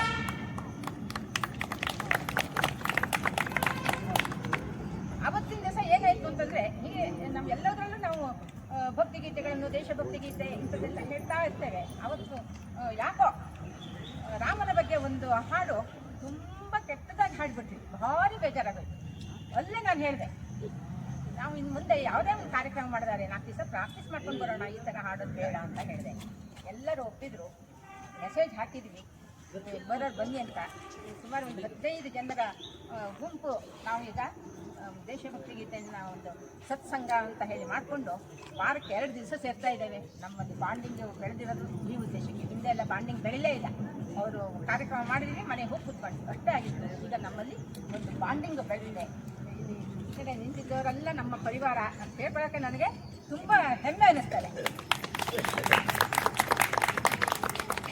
ಸತ್ಸಂಗದಿಂದ ಏನು ಉಪಯೋಗ? ಅಂದರೆ ನಾವು ಸತ್ಸಂಗದಲ್ಲಿ ಕೇವಲ ಒಂದು ಭಜನೆ ಮಾತ್ರ ಮಾಡಲ್ಲ, ಭಜನೆ ಮಾಡ್ತೇವೆ, ದೇಶಭಕ್ತಿ ಗೀತೆ ಕೇಳ್ತೇವೆ, ಭಗವದ್ಗೀತೆಯನ್ನು ಓದ್ತೇವೆ, ಆಮೇಲೆ ಯೋಗ ಮಾಡ್ತೇವೆ, ಕಷ್ಟ ಸುಖ ಮಾತಾಡ್ತೇವೆ, ಏನಾದರೂ ಒಂದು ಆಟ ಆಡ್ತೇವೆ. ಹೀಗೆ ನಾನಾ ಕಾರ್ಯಕ್ರಮಗಳನ್ನು ಹಮ್ಮಿಕೊಂಡಿದ್ದೇವೆ. ಎಲ್ಲರಿಗೂ ಮುದ ನೀಡುತ್ತೆ. ಹೀಗೆ ನಡೀತಾ ಇರಬೇಕಾದ್ರೆ ಕೆಲವರ ಜೀವನದಲ್ಲೂ ಬದಲಾವಣೆ ತರುತ್ತೆ ಒಂದು ಸತ್ಸಂಗ ಅನ್ನೋದಕ್ಕೆ ಸಾಕ್ಷಿ. ಬನ್ನಿ, ನಾನು ಇವ್ರ ಬಗ್ಗೆ ಹೇಳಿದ್ರೆ ತುಂಬ ತಪ್ಪಾಗ್ಬಿಡುತ್ತೆ. ಇವರು ಶೋಭಾರಾಣಿ ಅಂತ, ಶೋಭಾ ಅವರು, BJP ಅವರು, ಶೋಭಾ ಅವರು ಇವ್ರನ್ನ ಕರ್ಕೊಂಡು ಬಂದಂಥ ಸಮಯದಲ್ಲಿ ಅವ್ರು ಎಷ್ಟು ವೀಕ್ ಇದ್ರು, ಮಾತಾಡೋಕ್ಕೂ ಆಗ್ತಿರ್ಲಿಲ್ಲ, ಒಂದು ಎಕ್ಸ್ಪ್ರೆಷನ್ ಮಾಡೋಕ್ಕಾಗ್ತಿರ್ಲಿಲ್ಲ. ಆ ಸ್ಥಿತಿನಲ್ಲಿ ಅವರು ಬಂದಿದ್ದರು. ನನಗೆ ಏನು ಮಾಡೋದು ಬಂದು ಕೂತ್ಕೊಂಡಿದ್ದಾರೆ, ನಾನು ಹಾಡು ಹೇಳಿದ್ರೆ ಏನಾಗುತ್ತೆ, ನಾವು ಏನು ಮಾಡಬೇಕು ಅಂತ ಅವರಿಗೆ ಹೇಳಿದೆ. ಅವತ್ತು ಅಲ್ಲ ಇನ್ನೊಂದು ವಾರ ಬಂದವರು ಸುಮ್ಮನೆ ಕೂತ್ಕೊಂಡಿತ್ತು. ಆದರೆ ನೆಕ್ಸ್ಟಿಂದ ಅದು ಮಿರಾಕಲ್, ಅದು ಹೆಂಗೆ ಅವರು ರಿಕವರ್ ಆದರು ಅಂತಂದರೆ ಹೇಳೋಕ್ಕೆ ಸಾಧ್ಯ ಇಲ್ಲ. ನಾವು ಸುಭಾಷಿತ ಹೇಳಿದ್ದನ್ನು, ಇವತ್ತು ಹೇಳಿದ್ದನ್ನು ಇನ್ನೊಂದು ವಾರ ಬರಬೇಕಾದ್ರೆ ಇನ್ಯಾರು ಒಬ್ಬರು ಹೇಳಬೇಕು. ಹೋದ ವಾರ ಏನು ಸುಭಾಷಿತ ಹೇಳಿದ್ವಿ ಅಂತ ಎಲ್ಲ ಕೇಳಿದರೆ ಎಲ್ಲರೂ ತಡವರಿಸ್ತಾ ಇದ್ದಾರೆ. ಅವತ್ತು ಹೇಳಿ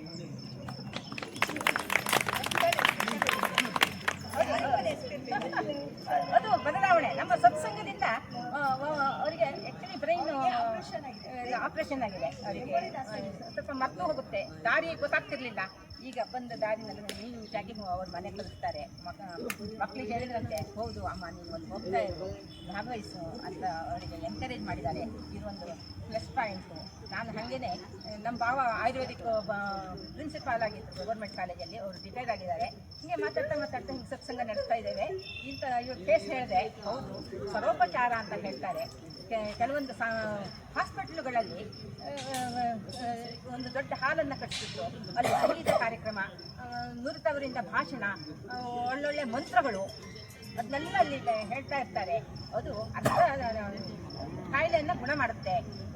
ಬ್ರೈನಲ್ಲಿ ರಾಸಾಯನಿಕ ಕ್ರಿಯೆ ನಡೆದು ಯಾವ ಸೆಲ್ಗೆ ಹೋಗಬೇಕು, ಯಾವುದಕ್ಕೆ ಡೈರೆಕ್ಷನ್ ಕೊಡಬೇಕು ಹಾಗೆ ಕೊಟ್ಬಿಟ್ಟು ಅವರ ಕಾಯಿಲೆಯನ್ನು ಗುಣ ಮಾಡೋದಕ್ಕೆ ಸತ್ಸಂಗ ಕಾರಣ ಆಗ್ತದೆ. ಸರೋಪಚಾರ ಅಂತ ಅವರು ಮೆಡಿಕಲ್ ಟರ್ಮಲ್ಲಿ ಇಟ್ಕೊಂಡಿದ್ದಾರೆ. ನಾವು ಸತ್ಸಂಗ ಅಂತ ಹೇಳ್ತಾ ಇದ್ದಾರೆ. ಇದು ನಮ್ಮ ಹೆಮ್ಮೆ. ಕೇವಲ ಕಡಿಮೆ ಸಮಯದಲ್ಲಿ ಇಷ್ಟ ಆಯಿತು. ಬನ್ನಿ ವಿದ್ಯಾಶ್ರೀ ಅಂದ್ರೆ ಕಡಿಮೆ ಸಮಯದಲ್ಲಿ ನಾವು ಇಷ್ಟು ಸಾಧನೆ ಆಯ್ತಲ್ಲ, ಬದಲಾವಣೆ ಆಯ್ತಲ್ಲ ಅಂತ ಹೇಳ್ಕೊಳ್ಳೋಕೆ ನನಗೆ ಹೆಮ್ಮೆ ಅನಿಸ್ತದೆ.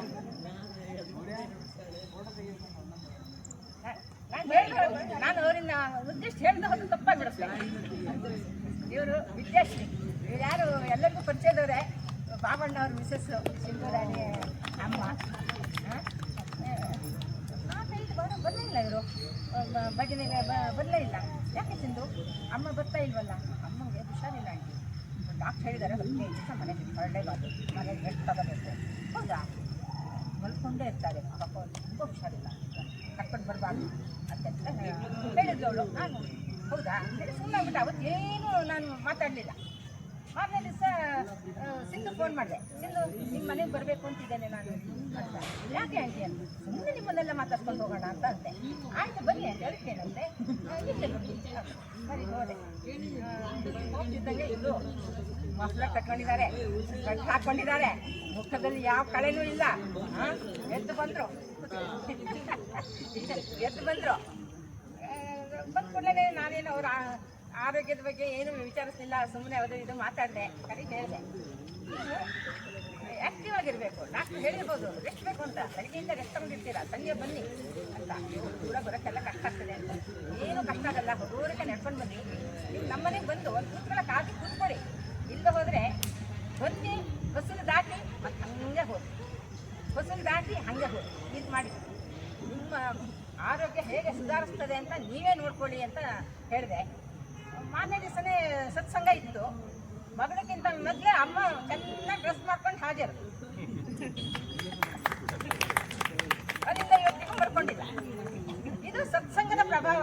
ನಾನು ಇಲ್ಲಿ ಯಾಕೆ ಹೇಳ್ತಾ ಇದ್ದೇನೆ ಅಂತಂದ್ರೆ, ಇಲ್ಲಿರೋ ಸುಮಾರು ಎಲ್ಲರೂ ಗ್ರೂಪಲ್ಲಿ ಇದ್ದೀರಿ. ಸತ್ಸಂಗಕ್ಕೆ ಬರೋರು ನಾವು 15 ಜನ. ಯಾಕೆ ಬರ್ತಾ ಇಲ್ಲ ಅಂದ್ರೆ ನಾನಾ ಕಾರಣಗಳನ್ನು ಹೇಳ್ತಾರೆ. ಆ ನಾನಾ ಕಾರಣಗಳನ್ನು ಬದಿಗಿಡಿ. ನೀವು ಇವತ್ತು ಆ ಸತ್ಸಂಗಕ್ಕೆ ಬಂದು ನೋಡಿ, ನಿಮ್ಮಲ್ಲಿ ಬದಲಾವಣೆ ಆಗೋದ್ರ ಜೊತೆಗೆ ನಿಮ್ಮ ಮಕ್ಕಳಲ್ಲಿ ಯಾವ ರೀತಿ ಬದಲಾವಣೆ ಆಗ್ತದೆ. ನಮಗೆ ಬೇಕಾಗಿರೋದು ನಮ್ಮ ಮಕ್ಕಳು. ನಮ್ಮ ಮಕ್ಕಳಿಗೆ ಒಳ್ಳೆ ಸಂಸ್ಕಾರವನ್ನು ಕೊಡಬೇಕು. ನೀವು ಸತ್ಸಂಗದಲ್ಲಿ ಚೆನ್ನಾಗಿ ಭಾಗವಹಿಸಿ, ಆವಾಗ ನಿಮ್ಮ ಮಕ್ಕಳಿಗೆ ಒಳ್ಳೆ ಸಂಸ್ಕಾರವನ್ನು ಕೊಟ್ಟಂಗಾಗ್ತದೆ. ದಯವಿಟ್ಟು ಇವತ್ತು ಸಂಜೆ ಮಕ್ಕಳು ವರ್ಷಕ್ಕೆ ಯಾರ್ಯಾರು ಸತ್ಸಂಗಕ್ಕೆ ಬರ್ತೀರಿ ಅಂತ ಜಾಸ್ತಿ ಜನ ಆದರೆ ಮತ್ತೊಂದು ಗ್ರೂಪ್ ಮಾಡೋಣ, ಆಯ್ತಾ? ಹೆಚ್ಚಿನ ಸಂಖ್ಯೆಯಲ್ಲಿ ನೀವು ಬರೆಸ್ತೀರಿ ಅಂತ ತಿಳ್ಕೊಂಡಿದ್ದೇನೆ. ನಾನು ಹೆಚ್ಚು ಸಮಯವನ್ನು ತೆಗೆದುಕೊಳ್ಳಕ್ಕೆ ಇಷ್ಟಪಡಲ್ಲ. ಜೊತೆಗೆ ವಿಶ್ವ ಹಿಂದೂ ಪರಿಷತ್ನವರು ನಮಗೆ ಇತ್ತೀಚೆಗೆ ಪರಿಚಯ ಆದರು. ಅವರು ಕೂಡ ಇಲ್ಲಿ ಒಂದು ಪ್ರಖಂಡ ಅಲ್ಲ ಖಂಡವನ್ನು ಮಾಡೋಣ ಅಂತ ಹೇಳಿದ್ದಾರೆ. ನಾವು ಒಂದು ಹೆಜ್ಜೆ ಇಡಬೇಕು, 10 ಹೆಜ್ಜೆ ಕರ್ಕೊಂಡು ಹೋಗೋಕ್ಕೆ ಬೇರೆ ಬೇರೆ ಸಂಘ ಸಂಸ್ಥೆಗಳು ಬರ್ತಾ ಇರ್ತಾರೆ. ನಮ್ಮ ವ್ಯಕ್ತಿತ್ವನೇ ಬದಲಾವಣೆ ಆಗ್ತದೆ. ಅದಕ್ಕೆ ನೀವೆಲ್ಲರೂ ತಯಾರಿರಬೇಕು. ಮನೇಲಿ ಕೂತ್ಕೊಂಡ್ರೆ ಏನೂ ಆಗಲ್ಲ. ಮನೇಲಿ ಕೂತ್ಕೊಂಡು ಅಚ್ಚ ಇಚ್ಚೆ ಪಕ್ಕದ ಮನೆಯವ್ರ ಜೊತೆ ಮಾತಾಡ್ತಾ ಇದ್ರೆ, ರಸ್ತೆನಲ್ಲಿ ನಿಂತ್ಕೊಂಡು ಮಾತಾಡಿದ್ರೆ ಏನೂ ಆಗಲ್ಲ. ದಯವಿಟ್ಟು ಬನ್ನಿ ಅಂತ ಅದನ್ನು ಸದುಪಯೋಗ ಪಡಿಸ್ಕೊಳ್ಳಿ ಅಂತ ನಿಮ್ಮೆಲ್ಲರಿಗೂ, ನನ್ನ ಸೋದರಿಯರು ಎಲ್ಲರೂ, ಆಯ್ತಾ? ಎಲ್ಲರಿಗೂ ಅಮ್ಮ ಅಂತ ಕರೀರಿ. ಎಷ್ಟೋ ಜನರಿಗೆ ನಾನು ಅಮ್ಮ, ಆಯ್ತಾ? ಬನ್ನಿ, ಎಲ್ಲರೂ ಬನ್ನಿ, ಎಲ್ಲರೂ ಬನ್ನಿ. ನಾವೆಲ್ಲರೂ ಸೇರಿ ನಮ್ಮ ಬಂದು ಪ್ರತಿಯೊಬ್ಬರು ಬಂದು ಇಲ್ಲಿ ಹುಡುಕಕ್ಕೆ ಬರಬೇಕು. ಇಲ್ಲೊಂದು ಸತ್ಸಂಗ ನಡೀತದೆ ಅಂತಲ್ಲ, ಭಾರಿ ಜನ ಇದ್ದಾರಂತಲ್ಲ, ಯಾವುದು ಇದು ಅಂತ ಅಲ್ಲಿ ಬಂದು ಎಲ್ಲರೂ ಕೇಳ ಹಾಗಾಗಬೇಕು. ಹಾಗಾಗಿ ಈ ಟೈಮಲ್ಲಿ ಒಂಚೂರು ಸೈನಿಕರ ಬಗ್ಗೆ ಒಂದು ಸ್ವಲ್ಪ ಹೇಳೋಕ್ಕೆ ಇಷ್ಟಪಡ್ತೇನೆ. ತಾಯಿ ಕರ್ಕೊಂಡು ಬರಬೇಕಾಗಿತ್ತು, ಕರ್ಕೊಂಡು ಬಂದಿಲ್ಲ. ಊರಲ್ಲಿಲ್ಲ ಅಂದರೆ ಇನ್ನೊಂದು ಯಾಕೆ ಬಂದಿಲ್ಲ ಗೊತ್ತಿಲ್ಲ. ಅವರು ತ್ಯಾಗಮಯಿ ಅಂತ ಹೆಸರು ಕೊಡ್ಬೋದು. ಯಾರಿಗೂ ಸೈನ್ಯಕ್ಕೆ ಕಳಿಸೋದು ಯಾರಿಗೂ ಇಷ್ಟ ಆಗಲ್ಲ. ಮಕ್ಕಳು ಹೋಗ್ತಾನೆ ಅಂತ ಹಠ ಮಾಡಿ ಅವ್ರು ಸೈನ್ಯಕ್ಕೆ ಹೋಗಿರ್ತಾರೆ. ಆ ತಾಯಿ ದಿನ ಒಂದೊಂದು ಸೆಕೆಂಡನ್ನು ಹೇಗೆ ಅವಳು ಕಳೀತಾಳೆ ಅಂತ ತಾಯಿಗೆ ಮಾತ್ರ ಗೊತ್ತು, ಬೇರೆ ಯಾರಿಗೂ ಗೊತ್ತಾಗೋದಿಲ್ಲ. ನಮಗೆ ಒಂದು ಸ್ವಲ್ಪ ಹೊತ್ತು ಇಲ್ಲೇ ಟ್ಯೂಷನ್ಗೆ ಹೋದ ಮಗು ಒಂದು 5 ನಿಮಿಷ ತಡವಾಗಿ ಬಂದರೆ ಏನು ಮನೆ ಎಲ್ಲ ಹಾದು ಹೋಗೋ ಹಾಗೆ ಗಲಾಟೆ ಮಾಡ್ತೇವೆ. ಆದರೆ ಅವರು ಸೈನ್ಯಕ್ಕೆ ಕಳಿಸ್ಬಿಟ್ಟು ಎಷ್ಟು ಹೊತ್ತಿಗೆ ಏನು ಮೆಸೇಜ್ ಬರುತ್ತೋ, ಏನು ಯುದ್ಧನೇ ಆಗಬೇಕು ಅಂತಿಲ್ಲ, ಅಲ್ಲಿ ಬಾರ್ಡ್ರಲ್ಲಿ ಕಾಯ್ತಾ ಇರಬೇಕಾದ್ರೂ ಏನು ಬೇಕಾದ್ರೂ ಆಗ್ಬೋದು.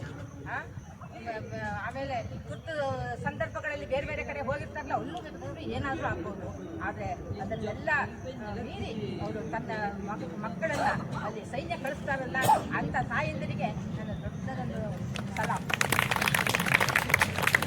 ಆಮೇಲೆ ಅವ್ರನ್ನ ಮದುವೆ ಆದವರು ಅವರಿಗೆ ಮದುವೆ ಆಗೋದಕ್ಕೆ ಇವರು ಹೋಗಿರ್ತಾರೆ ಸೈನ್ಯಕ್ಕೆ. ಆದರೂ ಅದು ಗೊತ್ತಿದ್ದು ಕೂಡ ಅವರು ಮದುವೆ ಆಗಿದ್ದಾರೆ. ಮುಂದೆ ಏನೋ ಗೊತ್ತಿಲ್ಲ, ಆದರೂ ಕೂಡ ಅವ್ರು ಮದುವೆ ಆಗಿದ್ದಾರೆ. ಅವರನ್ನ ಎದೆ ಗುಂಡಿಗೆ ಗಟ್ಟಿ ಇಟ್ಕೊಂಡು ಗಟ್ಟಿಗಿಂತಿ ಅಂತ ಕರೆಯೋದಕ್ಕೆ ಇಷ್ಟಪಡ್ತೇನೆ ಅವ್ರನ್ನ. ಅವರಿಗೂ ಎಲ್ಲ ಚಪ್ಪಾಳೆ ಮೂಲಕ ಅವರಿಗೆ ಇನ್ನೂ ಪ್ರೋತ್ಸಾಹ ಕೊಡಬೇಕು. ಸೈನಿಕರನ್ನ ಮದುವೆ ಆಗಿ ನಿಜವಾಗಿ ಗಟ್ಟಿಗಿತ್ತಿ ಆಗಿದ್ದಾರೆ. ನಾವೆಲ್ಲ ಅಪ್ರಿಸಿಯೇಟ್ ಮಾಡಲೇಬೇಕು, ಅವ್ರನ್ನೆಲ್ಲ ಗೌರವಿಸಬೇಕು. ಇವತ್ತು ನಮಗೆ ಇವ್ರನ್ನ ಗೌರವಿಸೋ ಅಂತ ಒಂದು ಸುಸಂದರ್ಭ ಸಿಕ್ಕಿದೆಯಲ್ಲ, ಇದೊಂದು ದೊಡ್ಡ ಭಾಗ್ಯ ಅಂತ ನಾನು ತಿಳ್ಕೊಳ್ತೇನೆ. ಇಷ್ಟೊತ್ತು ಸ್ವಲ್ಪ ಜಾಸ್ತಿನೇ ಸ್ವಲ್ಪ ಜಾಸ್ತಿನೇ ನಾನು ಮಾತಾಡಿದ್ದೇನೋ, ಕ್ಷಮಿಸಿ.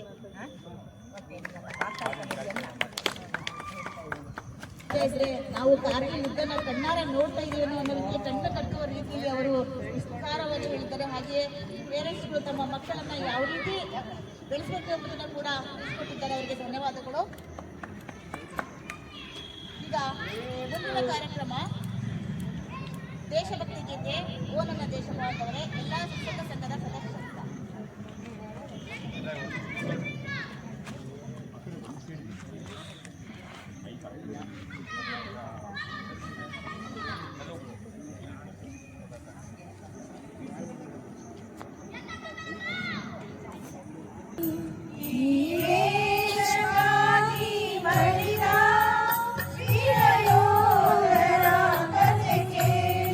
भारत माता की हेलो भारत माता की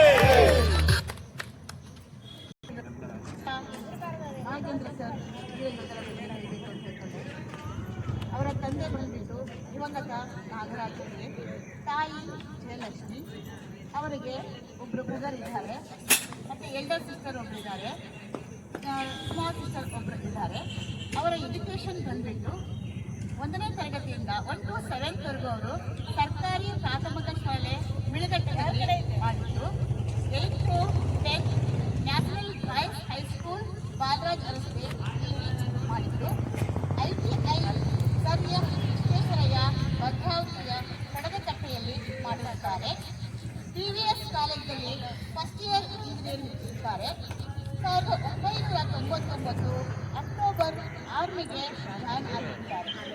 ಜನವರಿ 18, 2000ರಲ್ಲಿ ಬೆಂಗಳೂರಿನ MEG ಆ್ಯಂಡ್ ಸೆಂಟರ್ನಲ್ಲಿ ಟ್ರೈನಿಂಗ್ ಸ್ಟಾರ್ಟ್ ಆಗುತ್ತದೆ. 2001 ಅಕ್ಟೋಬರ್ನಲ್ಲಿ ಜಮ್ಮು ಮತ್ತು ಕಾಶ್ಮೀರದಲ್ಲಿ ಪೋಸ್ಟಿಂಗ್ ಆಗುತ್ತದೆ.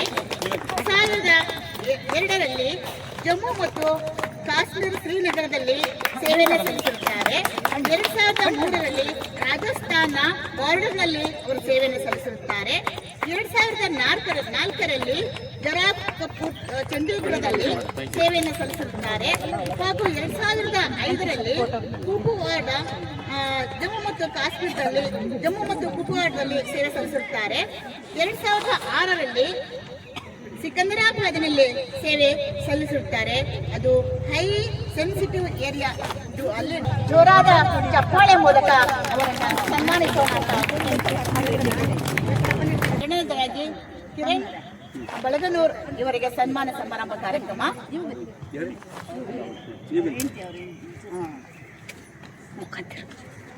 ಅವರು ಹುಟ್ಟಿದ್ದು ಬೆಳೆದದ್ದು ಶಿವಮೊಗ್ಗದಲ್ಲಿ. 2018ರಲ್ಲಿ ಲಾತೂರ್ನಲ್ಲಿ ಟ್ರೈನಿಂಗ್ ಮಾಡಿರುತ್ತಾರೆ. ಫಸ್ಟ್ ಪೋಸ್ಟಿಂಗ್ ಆಗಿದ್ದು ವೆಸ್ಟ್ ಬೆಂಗಾಲ್ನಲ್ಲಿ 2019ರಿಂದ 2021ರವರೆಗೆ ಸೇವೆ ಸಲ್ಲಿಸಿದ್ದಾರೆ. ಸೆಕೆಂಡ್ ಪೋಸ್ಟಿಂಗ್ ಆಗಿದ್ದು ಛತ್ತೀಸ್ಗಢ್ನಲ್ಲಿ 2021ರಲ್ಲಿ ಸೇವೆ ಸಲ್ಲಿಸಿರುತ್ತಾರೆ. ಥರ್ಡ್ ಪೋಸ್ಟಿಂಗ್ ಆಗಿದ್ದು ಬಿಹಾರ್ನ ಕೋಬ್ರಾ ಕಮಾಂಡೋ 2021ರಿಂದ 2025ರವರೆಗೆ ಸೇವೆ ಸಲ್ಲಿಸಿರುತ್ತಾರೆ. ಈಗ ಹಾಲಿ ಜಮ್ಮು ಮತ್ತು ಕಾಶ್ಮೀರ್ನ ಏರ್ಪೋರ್ಟ್ನಲ್ಲಿ ಸೇವೆ ಸಲ್ಲಿಸುತ್ತಿದ್ದಾರೆ. ಈಗ ಸನ್ಮಾನಿತರಿಂದ ಅನಿಸಿಕೆ ಶ್ರೀಯುತ ನಾಗೇಂದ್ರ ಸರ್ ನಿವೃತ್ತ ಅಗತ್ಯ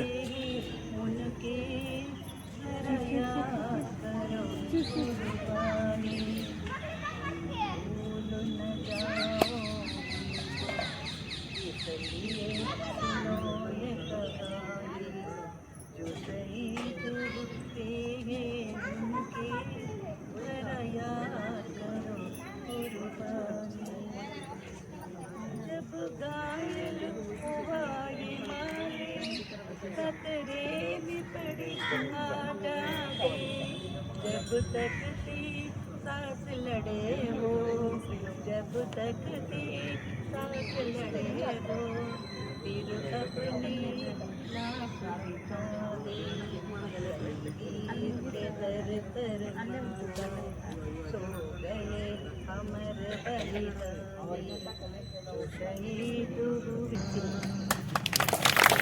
माता की भारत माता की वंदे. ರಾಜನವರು ನೋಡಿ ನಾವು ಹೆಂಗೆಷ್ಟೆಲ್ಲ ನಾಚಿಕೊಳ್ಳಬೇಕು. ಯಾಕಂದ್ರೆ ನಾವು ಒಂದು ಕಾರ್ಯಕ್ರಮನ ಹಮ್ಮಿಕೊಂಡಿದ್ದೀವಿ ಅಂತ ಕೇಳಿದಾಗ ಅವ್ರು ನಾನು ನಿಮ್ಮ ಫಂಕ್ಷನ್ಗೆ ಬಂದೇ ಬರ್ತೀನಿ, ಅಲ್ಲಿ ನಾನು ದೇಶಭಕ್ತಿ ಗೀತೆನ ಹಾಡೇ ಹಾಡ್ತೀನಿ ಅಂತ ಹೇಳ್ಕೊಂಡ್ಬಿಟ್ಟು ಈ ವಯಸ್ಸಿನಲ್ಲಿ ಬಂದು ಈ ಒಂದು ಗೀತೆನ ದೇಶಭಕ್ತಿ ಗೀತೆನ ಹಾಡಿದ್ದಾರೆ ಅಂತಂದ್ರೆ ನಾವೆಲ್ಲರೂ ಹೆಮ್ಮೆ ಪಡುವಂತಹ ವಿಷಯ.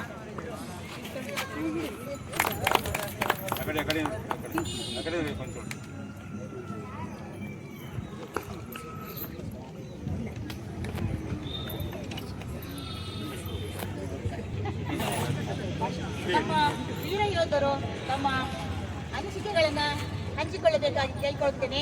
ಶ್ರೀಯುತ ನಾಗೇಂದ್ರ ಸರ್ ನಿವೃತ್ತ ಸೈನಿಕರು.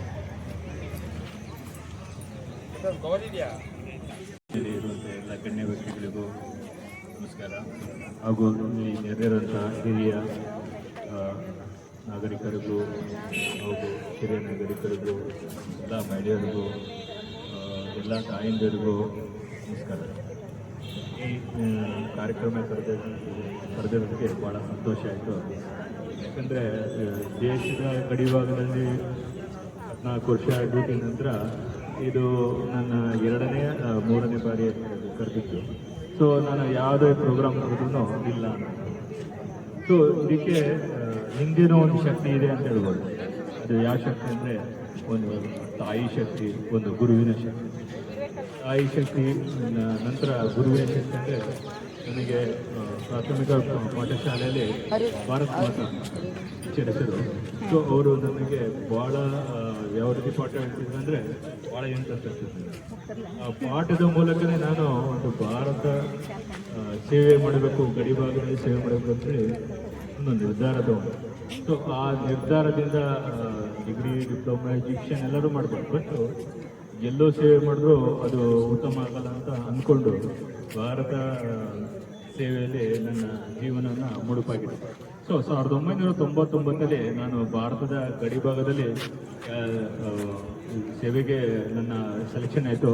2000 ಅಂದರೆ ಕಾರ್ಗಿಲ್ ಯುದ್ಧ ಮುಗಿತ್ತು. ಆ ಸಮಯದಲ್ಲಿ ನಮಗೆ ಕಾರ್ಗಿಲ್ ಯುದ್ಧ ಅಂದರೆ ಏನಂತೂ ಗೊತ್ತಿರಲಿಲ್ಲ. ಇವತ್ತು ಆಚರಣೆ ಮಾಡ್ತಿದ್ವಿ, ಕಾರ್ಗಿಲ್ ಯುದ್ಧ ಅಂದರೆ ಯಾರಿಗೂ ಗೊತ್ತಿರಲಿಲ್ಲ.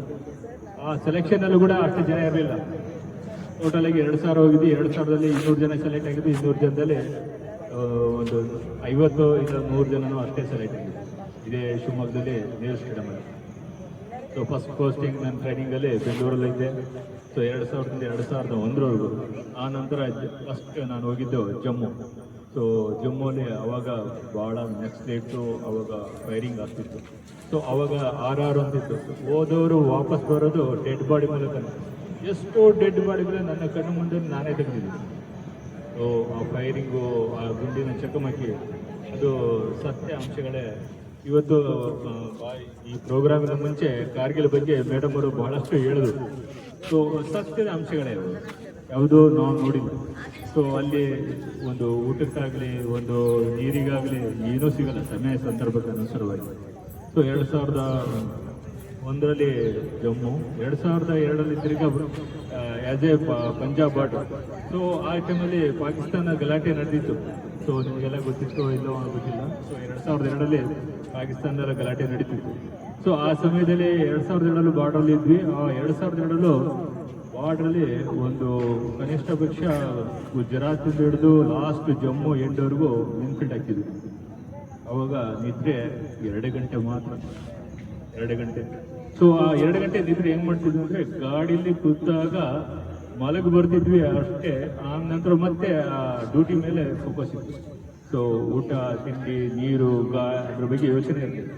ಸೊ ಆ ಥರ ಕಷ್ಟ ಬಿದ್ದಾಗ 2003ರಲ್ಲಿ ರಿಕವರಿ ಶುರು ಆಯಿತು. ಆರ್ಡರ್ ಬರೆದು ರಿಕವರಿ ಆಗಬೇಕಂತ 2004ರಿಂದ ಮತ್ತೆ ಏನು ಮಾಡಿದೆ, ಕುಪ್ವಾಡ ಜಮ್ಮು ಬಾರ್ಡ್ರಲ್ಲಿ ಆಸ್ ಎ ನೆಕ್ಸ್ಲೆಟ್ಸಲ್ಲಿ ಆ ಕಡೆ ಹೋದ್ವಿ. ಆಮೇಲೆ 2005, 2006 ಮತ್ತೆ VIP ಡ್ಯೂಟಿ ಅಂತೇಳಿ ಮಾಡಿದೆ. ಆಸ್ ಎ ಇಂಟೆಲಿಜೆನ್ಸಿ ಹೇಳ್ತಾರಲ್ಲ, ಈ ಇಂಡಿಯಾ ಒಳಗಡೆ ಭಾಳಷ್ಟು ಇಂಟೆಲಿಜೆನ್ಸಿ ಇರುತ್ತೆ, ಅದರಲ್ಲಿ ಕೂಡ ಡ್ಯೂಟಿ ಮಾಡಿದೆ. ಆ ನಂತರ ತಿರುಗಿ ಮತ್ತೆ ರಾಜಸ್ಥಾನ್ ಬಾರ್ಡ್ರು, ಆ ನಂತರ ಮತ್ತೆ ಅರುಣಾಚಲ್ ಬಾರ್ಡ್ರು. ಈಗ ನೀವು ಕೇಳಿರ್ಬೋದು, ನ್ಯೂಸಲ್ಲೆಲ್ಲ ಕೇಳಿರ್ಬೋದು, ಈಗ ಬಾರ್ಡ್ರು ಇದೆ, ಅಲ್ಲೊಂದು ಲೇಕ್ ಇದೆ, ಅಲ್ಲಿ ತಳ್ತಾರೆ ಅಂತ. ಸೊ ಆಸ್ ಎ ರಿಯಲ್ ಆಗಿ ನಡೀತಿತ್ತು. ಅದರಲ್ಲಿ ಈಗಲೂ ಕೂಡ ಮೀಟಿಂಗ್ ನಡೆಯುತ್ತೆ. ಇಂಡಿಯಾ ಮತ್ತು ಚೈನಾದು 2 ಇಂಡಿಯಾ ಮೀಟಿಂಗು, 2 ಪಾಕಿಸ್ತಾನ ಇಂಡಿಯಾದು ಮತ್ತು ಚೈನಾದ ಮೀಟಿಂಗ್. ಸೊ ಆ ಮೀಟಿಂಗಲ್ಲಿ ನಾನು ಯಾವಾಗಲೂ ಪರ್ ಇಯರಿಗೆ ಅಟೆಂಡ್ ಆಗ್ತಿದ್ದೆ. ಸೊ ಈ ಇಂಪಾರ್ಟೆಂಟ್ ವ್ಯಕ್ತಿ ಆಗಿರೋದ್ರಿಂದ, ಒಂದು ಡ್ಯೂಟಿಯಲ್ಲಿ ಶ್ರದ್ಧೆ ಇರೋದ್ರಿಂದ ನನಗೆ ನಮ್ಮ ಕಂಪ್ನಿ ಕಮಾಂಡರ್ ಆಗಲಿ, ನಮ್ಮ ಆಫೀಸರ್ ಆಗಲಿ, ನನಗೆ ಸೀನಿಯರ್ ಇನ್ಸಿಲ್ ಆಗಿ ನಾಗೇಂದ್ರ ಅವರು ನೀವು ನೋಡಬೇಕು, ಇದನ್ನು ಮುಂದುವರಿಬೇಕು, ಒಂದು ವಹಿಸಬೇಕು ಅಂತ ಹೇಳಿದಾಗ ನಾನು ಎಲ್ಲ ಕಾರ್ಯದಲ್ಲೂ ಸತತವಾಗಿ ಯಾವುದು ಹೇಳ್ತಾರಲ್ಲ ಗಾಡಿ ಗೋಡ ಹೇಳ್ತಾರಲ್ಲ, ಅವಾಗ ನಾವು ಇಲ್ಲಿಂದ ಒಂದು 100 ಮೀಟರ್ ಹೋಗ್ಬೇಕನ್ನೋದು ಬೈಕ್ ಬೇಕು, ಸೈಕಲ್ ಬೇಕು, ಬಸ್ ಬೇಕು, ಕಾರ್ ಬೇಕು ಅಂತೀವಿ. ಇವಾಗ ಮಲೆ ಮೇಲೆ ಹತ್ಕೊಂಡು ಹೋಗ್ಬೇಕಾದ್ರೆ ಹೇಳ್ತಾರಲ್ಲ, ಗುಡ್ಡ ಗಾಡು ಮೇಲೆ ಹತ್ಕೊಂಡು ಹೋಗ್ಬೇಕಾದ್ರೆ ಕಿಟ್ಟು, ಆಮೇಲೆ ಅದ್ರ ಜೊತೆಗೆ ಬುಲೆಟ್ ಪ್ರೂಫು, ಆಮೇಲೆ ಜಾಕೆಟು, ಆಮೇಲೆ ದೊಡ್ಡ ಪಿಸ್ತೂಲು, ರೌಂಡ್ಸ್ ಎಲ್ಲ ಹೊತ್ಕೊಂಡು ಊಟ ಬಿಡ್ತಿದ್ವಿ. ಇದು ತೊಗೊಂಡೋಗ್ತಿದ್ವಿ, ಯಾಕಂದ್ರೆ ದೇಶನ ಕಾಯ್ಬೇಕಿತ್ತು. ಸೊ ದೇಶ ಅನ್ನೋದು ಇಂಪಾರ್ಟೆಂಟ್ ಆಯಿತು. ಆವಾಗಲೂ ನನಗೆ ಅನಿಸ್ಲಿಲ್ಲ ಯಾವುದೇ ದಿನದಲ್ಲಿ. ನನ್ನ ಹಿಂದ್ಗಡೆನೆ ಒಂದು ಸಲ ಹೆಲಿಕಾಪ್ಟರಿಂಗ್ ಆಯಿತು ಅರುಣಾಚಲ್ ಪ್ರದೇಶದಲ್ಲಿ ಇರ್ಬೇಕಾದ್ರೆ. 35 ಆಫೀಸರ್ ಸತ್ತೋದು.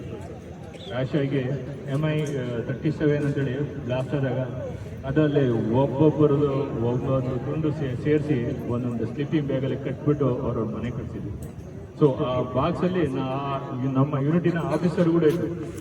ಆ ಆಫೀಸರ್ ಕೂಡ ನಾವು ಯಾರು ಮಲಗಲೇ ಇಲ್ಲ. ಆ ದಿನ 3 ದಿನ ಮಲಗದೆ ಶವಪೆಟ್ಟಿಗೆ ಅಂತ ಹೇಳ್ತಾರೆ, ಕಫನ್, ಆ ಕಫನನ್ನು ರೆಡಿ ಮಾಡಿ ಅವ್ರಿಗೆ ಮನೆ ಕಳಿಸ್ಬಿಟ್ಟು. ಸೊ ಅವ್ರ ಹೆಸರೇ ಒಂದು ವಾರ್ ಮೆಮೋರಿಯಲ್ ಕೂಡ ಅಲ್ಲೇ ರೆಡಿ ಮಾಡಿದ್ವಿ. ಸೊ ಅರುಣಾಚಲ್ ಪ್ರದೇಶ ಗಡಿ ಭಾಗದಲ್ಲಿ ಹತ್ತಬೇಕಾದ್ರೆ 24x7 ಮಳೆ ಬರೋದು, 24x7 ಮಳೆ ಬರೋದು. ಆ ಮಳೆಯಲ್ಲಿ ಡ್ಯೂಟಿ ಮಾಡೋದು ತುಂಬ ಕಷ್ಟ ಇತ್ತು. ಮಳೆ ಮುಗಿದ ಬರ್ಫ್ ಮುಗಿದ ಮಳೆ, ಎಲ್ಲೂ ಏನೂ ಇಲ್ಲ, ನಿಮಗೆ ಕಾಣೋದೇ ಇಲ್ಲ. ಸೊ ರೈನ್ ಆ ಸಮಯದಲ್ಲೂ ಕೂಡ ಯಾವುದೇ ಥರದ ಚಳಿ ಆಗಲಿ, ಮಳೆ ಆಗಲಿ, ಗಾಳಿ ಆಗಲಿ ಯಾವುದಕ್ಕೂ ಅಂಜದೆ ಹೇಳ್ತಾರಲ್ಲ, ದೇವರು ಒಂದು ತಾಯಿಯ ಆಶೀರ್ವಾದ, ಗುರುಗಳ ಆಶೀರ್ವಾದ, ದೇವರ ಆಶೀರ್ವಾದ ಇದುವರೆಗೂ ಸದಾಯವ 24 ವರ್ಷ ಡ್ಯೂಟಿ ಕಂಪ್ಲೀಟ್ ಮಾಡೋವರೆಗೂ ಏನು. ಕೆಲವೊಂದ್ಸಲ ಬಾಂಬ್ ಸ್ಫೋಟದಲ್ಲಿ ಕೂಡ ಇದ್ದೆ ನಾನು.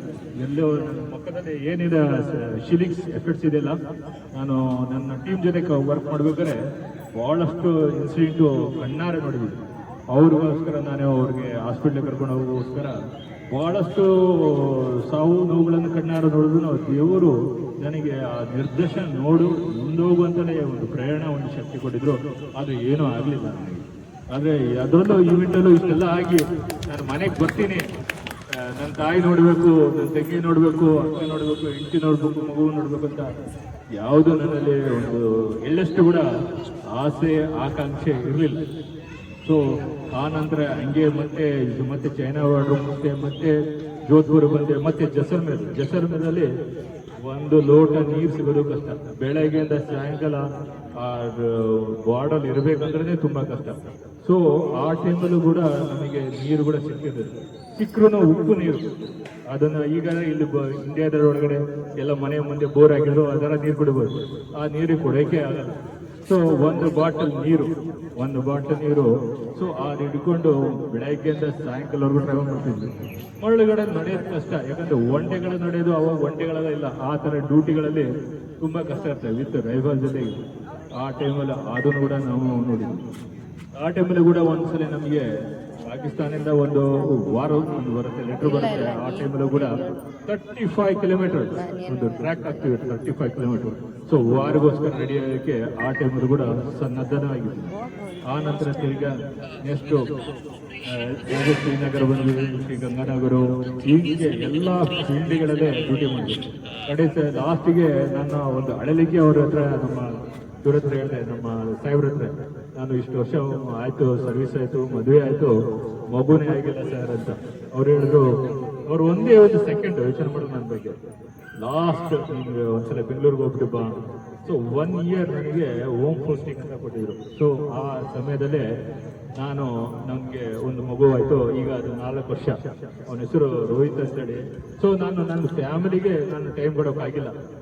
ಯಾಕಂದ್ರೆ ನನ್ನ ತಾಯಿಗಾಗ್ಲಿ, ನನ್ನ ಅಕ್ಕನಾಗಲಿ, ನನ್ನ ತಂಗಿಗಾಗಲಿ, ಅಣ್ಣನಿಗಾಗಲಿ ಕೊಡೋಕ್ಕಾಗಲಿ. ಈ ದಿನ ನಾನು ಇವತ್ತು ಹೇಳಿದ್ರು, ತಾಯಿನೋ ನಮ್ಮ ಮನೆಯವರನ್ನು ಮತ್ತೆ ಹೆಂಡತಿನೋ ಮಗುನೋ ಕರ್ಕೊಂಬನ್ನಿ ಅಂತ.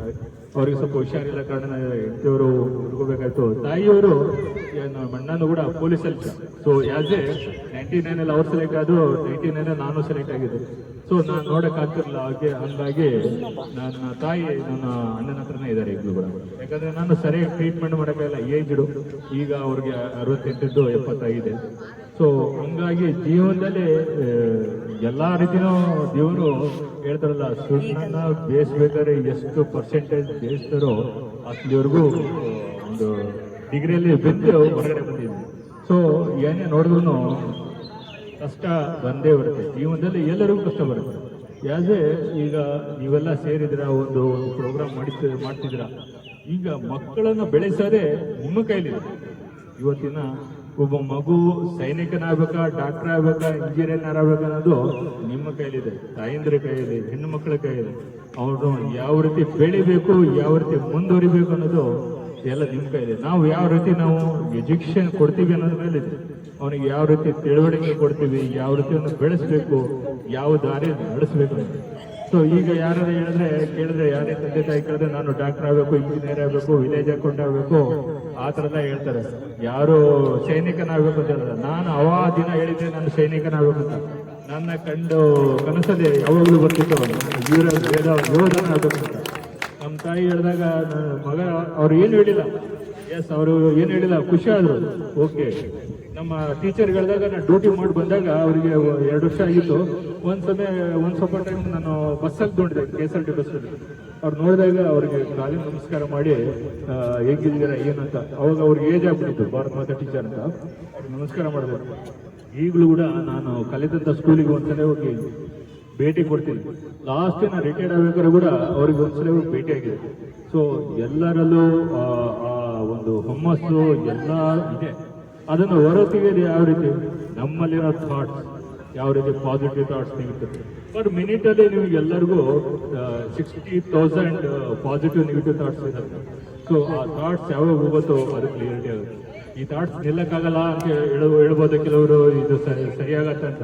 ಸೊ ಇದು ಸರಿಯಾಗಕ್ಕೆ ಚಾನ್ಸ್ ಇಲ್ಲ. ಯಾಕಂದ್ರೆ ECG ಮಾಡಿಸಿರ್ಬೋದು ನೀವು, ಎಕ್ಸ್ರೇ MI CR ಸ್ಕ್ಯಾನ್ ಮಾಡಿಸ್ಬಿಡ್ಬೋದು. ಸ್ಕ್ಯಾನ್ನಲ್ಲಿ ರೇಖೆಗಳು ಮೇಲೆ ಕೆಳಗಡೆ ಹೋಗುತ್ತೆ. ಆ ರೇಖೆ ಹೋಗುವಾಗ ಈ ರೇಖೆಗಳು ಸೀದಾ ಮಾಡಕ್ಕೆ ಬರಲ್ಲ ಅಂದಾಗ ಅದು ಸೀದಾ ಆದ್ರೆ ಸತ್ತೋಗಿರ್ತಾನೆ ಮನುಷ್ಯ. ಸೊ ಯಾವುದೇ ನಮ್ಮ ಪಾಸಿಟಿವ್ ನೆಗೆಟಿವ್ ಥಾಟ್ ಏನಿದೆ ಇದು ಸರಿಯಾಗಲ್ಲ. ಇದನ್ನು ಕಂಟ್ರೋಲ್ ಮಾಡ್ಬೋದು ಅಷ್ಟೇ. ಯಾವುದೇ ನಮ್ಮ ಥಾಟ್ ಅನ್ನ ಒಂದು ಏನ್ ಹೇಳ್ತಾರೆ ಅಪ್ಪರ್ ಮಷನ್ ಮೂಲಕ ಯೂನಿವರ್ಸಿಟಿ ಕೊಟ್ಟಾಗ ಅದು ಏನಾಗುತ್ತೆ, ರಿಫ್ರೆಂಟ್ ಆಗಿ ಬರುತ್ತೆ. ನೆಗೆಟಿವ್ ಕೊಟ್ಟರೆ ನೆಗೆಟಿವ್ ಆಗಿ ಬರುತ್ತೆ, ಪಾಸಿಟಿವ್ ಕೊಟ್ಟರೆ ಪಾಸಿಟಿವ್ ಬರುತ್ತೆ. ಈ ದಿನನೂ ಕೂಡ ನಾನು ರಿಟೈರ್ಡ್ ಆಗಿದ್ರು ನಾನು ಪಾಸಿಟಿವ್ ಥಾಟೇ ಕೊಡ್ತೀನಿ. ಒಳ್ಳೇದಾಗತ್ತೆ, ಒಳ್ಳೇದು ಮುಂದಾಗತ್ತೆ, ಒಳ್ಳೇದು ಯೋಚನೆ ಮಾಡ್ತೀನಿ. ಎಲ್ಲರೂ ಮನಸ್ಸಲ್ಲಿ ಅದು ಒಳ್ಳೇದು ಬಂದಾಗ 100 ಅಲ್ಲ 101% ಪಾಸಿಟಿವ್ ಬರುತ್ತೆ. ಇವತ್ತು ನನ್ನ ಜೊತೆಗೆ ಯಾರು ಸೆಲೆಕ್ಟ್ ಆಗಿದ್ರು 100 ಒಂದು 5 to 10% ಜೀವಂತವಾಗಿದ್ರು. ಉಳಿದವರೆಲ್ಲ ಇಲ್ಲಿ ವಾರಲ್ಲಿ ಬುಲೆಟ್ಗೆ ಸಾವನ್ನ ನೊಂದಿದ್ದಾರೆ. ಯಾಕಂದ್ರೆ ಒಂದು ಪೋಸ್ಟಲ್ಲಿ 3 ರಿಂದ 4 ಜನ ಇರ್ತೀವಿ. ಆ ಪೋಸ್ಟಲ್ಲಿ ಚೆಕ್ಕಿಂಗ್ ಹೋಗ್ಬೇಕು, ಪೆಟ್ರೋಲಿಂಗ್ ಹೋಗ್ಬೇಕು, ಅಂಬರೀಷ್ ಹೋಗ್ಬೇಕು, ಊಟನೂ ಸಿಗಲ್ಲ, ಯಾವುದು ಏನು ಸಿಗಲ್ಲ, ನೆಟ್ವರ್ಕ್ ಇರಲ್ಲ. ಒಂದು 6 ತಿಂಗಳ ನಂತರ ಒಂದೊಂದ್ಸಲಿ ನಾನು ಫೋನ್ ಮಾಡಿದ್ದೀನಿ. ವೀಕ್ ಸೆಟ್ ಅಂತ ಬರುತ್ತೆ, ಅದೇ ಜಮ್ಮುವಿಂದ ಕನೆಕ್ಟ್ ಆಗ್ತಿತ್ತು ಆ ಥರ. ಆದ್ರೂ ಒಂದೊಂದ್ಸಲಿ ಲೆಟರ್ ಬರೆದಿದ್ದೆ ಅವಾಗ, ಇಂಗ್ಲೆಂಡ್ ಕವರ್ ಅಂತ ಬರೋದು ಒಂದು. ಆಗ ಆರ್ಮಿಯವರಿಗೆ ಒಂದು ಕವರ್ ಸಿಕ್ತಿತ್ತು. ಆ ಕವರಲ್ಲಿ ನಾನು ಚೆನ್ನಾಗಿದ್ದೀನಿ. ಆ ಹೋಗ್ಬಿಟ್ಟೋದಕ್ಕೆ 3 ತಿಂಗಳಾಗದು, 3 ತಿಂಗಳು, 3 months. ನಾನು ರಜಾ ಬರ್ಬೇಕಾದ್ರೆ ಒಂದೊಂದ್ಸಲಿ 1 ವರ್ಷನೂ ಆಗಿದೆ. ನನ್ನ ಮುಖ ನೋಡಿದೆ ನನ್ನ ತಾಯಿ 1 ವರ್ಷನೂ ಆಗಿದೆ. ಯಾಕೆ 1 ವರ್ಷ ನಂತರ ನೋಡೋದು ಬಂದಿದ್ದೆ. ಸೊ ಆ ಥರ ಎಲ್ಲ ಡ್ಯೂಟಿ ದೇವರು ಕಷ್ಟಗಳು ಕೊಟ್ಟರು ಆ ಕಷ್ಟದಿಂದಗಡೆ ಒಂದು ಸುಖವನ್ನು ಕೊಟ್ಟಿದ್ದೇನೆ. ಸೊ ಆ ಪರಿಶ್ರಮ ಅದು ನಾನು ನನ್ನ ಶ್ರಮ ಹೇಳ್ತಾರಲ್ಲ, ಎಲ್ಲರೂ ಹೇಳ್ತಾರೆ ನಾನು ಇದು ಒಂದು ಶೋಕಕ್ಕಾಗಿ ಹೋಗ್ತೀನಿ, ಒಂದು ಇದಕ್ಕಾಗಿ ಹೋಗ್ತೀನಿ ಅಂತ ಹೇಳ್ತಾರಲ್ಲ. ಇಲ್ಲ, ನಾನು ಭಾರತ ಮಾತೆ ಸೇವೆಗಾಗಿ ಹೋಗಿದ್ದೀನಿ. ನನ್ನ ಒಂದು ಜೀವನ ಒಂದು ಅವರ ಮುಡಿಪಾಗಿದ್ದೀನಿ ಅಂತ ಹೇಳಿದೆ. ನಾನು ಇನ್ನೂ ಸರ್ವಿಸ್ ಇದ್ದಿದ್ರೆ ಇನ್ನೂ ನಾನು ಕಂಪ್ಲೀಟ್ ಮಾಡ್ಬಿಡ್ತಿದ್ದೆ. ಇನ್ನೂ ನನ್ನ ಸರ್ವಿಸ್ ಇದ್ರೆ ಇನ್ನೂ ಕಂಪ್ಲೀಟ್ ಮಾಡ್ಬಿಡ್ತಿದ್ದೆ. ಅದೇ ನನ್ನ 20 years ಕಂಪ್ಲೀಟ್ ಆಗಿತ್ತು. ಯಾವುದೇ ಕಲರ್ ಸರ್ವಿಸ್ ಇದ್ದರೆ ಕಂಪ್ಲೀಟ್ ಸರ್ವಿಸ್ ಮಾಡಿ ಮುಗಿಸಿ ಬಂದಿದೆ. ಸೊ ಇಷ್ಟು ಮಾತಾಡೋಕ್ಕೆ ನನಗೆ ಅವಕಾಶ ಕೊಟ್ಟಂತ ಸ್ಟೇಜ್ ಮೇಲಿರುವಂಥ ಎಲ್ಲ ನಾಗರಿಕರು, ಹಿರಿಯ ನಾಗರಿಕರಿಗೂ, ನನ್ನ ಇಲ್ಲಿ ನೆರೆದಿರುವಂಥ ಎಲ್ಲರಿಗೂ ತುಂಬ ಹೃದಯದ ಧನ್ಯವಾದಗಳು. Thank you. ಭಾರತ್ ಮಾತಾ ಕಿ ನಿಜಕ್ಕೂ ನಾವು ಯಾವುದೇ ಒಂದು ರಂಗದಲ್ಲಿ ಮುಂದುವರಿಬೇಕಂತ ಹೇಳಿದ್ರೆ ಮುಂದೆ ಗುರು ಇರಬೇಕು, ಹಿಂದೆ ತಾಯಿ ಇರಬೇಕು ಅಂತ ಹೇಳ್ಬಿಟ್ಟು ಸರ್ ಸರ್ವಿಸಿಗೆ ಹೋದ ಸ್ಟಾರ್ಟಿಂಗ್ ನಲ್ಲೇ ನನ್ನ ಕೈಯಾರ ಅನೇಕ ಬಾಡಿಗಳನ್ನ ನಾನು ಎತ್ತು ಹಾಕಿದ್ದೀನಿ ಅಂತಾಗಲೇ ಅವರು ಭಯಪಟ್ಟು ಅವರು ವಾಪಸ್ ಬರ್ಬೋದಾಗಿತ್ತು. ಆದರೆ ಅವರು ಹೋಗಿದ್ದು ದೇಶ ಸೇವೆಗಾಗಿ. ಹಾಗಾಗಿ ಅವರ ಒಂದು ಪರಿಪೂರ್ಣವಾದಂತಹ ಸೇವೆಯನ್ನ ಸಂಪೂರ್ಣವಾಗಿ ದೇಶಕ್ಕಾಗಿ ಮುಡುಪಾಗಿಟ್ಟು ಸೇವೆ ಸಲ್ಲಿಸಿ ಇವತ್ತು ಅವರು ತಮ್ಮ ತಾಯ್ನಾಡಿಗೆ ಬಂದು ತಮ್ಮ ಕುಟುಂಬದವರ ಜೊತೆಗೆ, ತಾಯಿಯ ಜೊತೆಗೆ ಸಂತೋಷವಾಗಿದ್ದಾರೆ. ಅದಕ್ಕೆ ನಮಗೆ ಹೆಮ್ಮೆ ಆಗ್ತಾ ಇದೆ. ಅವರಿಗೆ ದೇವರು ಆಯುರಾರೋಗ್ಯ ಆಯಸ್ಸು ಕೊಟ್ಟು ಕಾಪಾಡಲಿ ಅಂತ ಎಲ್ಲರನ್ನು ಕೇಳ್ಕೊಳ್ತೀನಿ.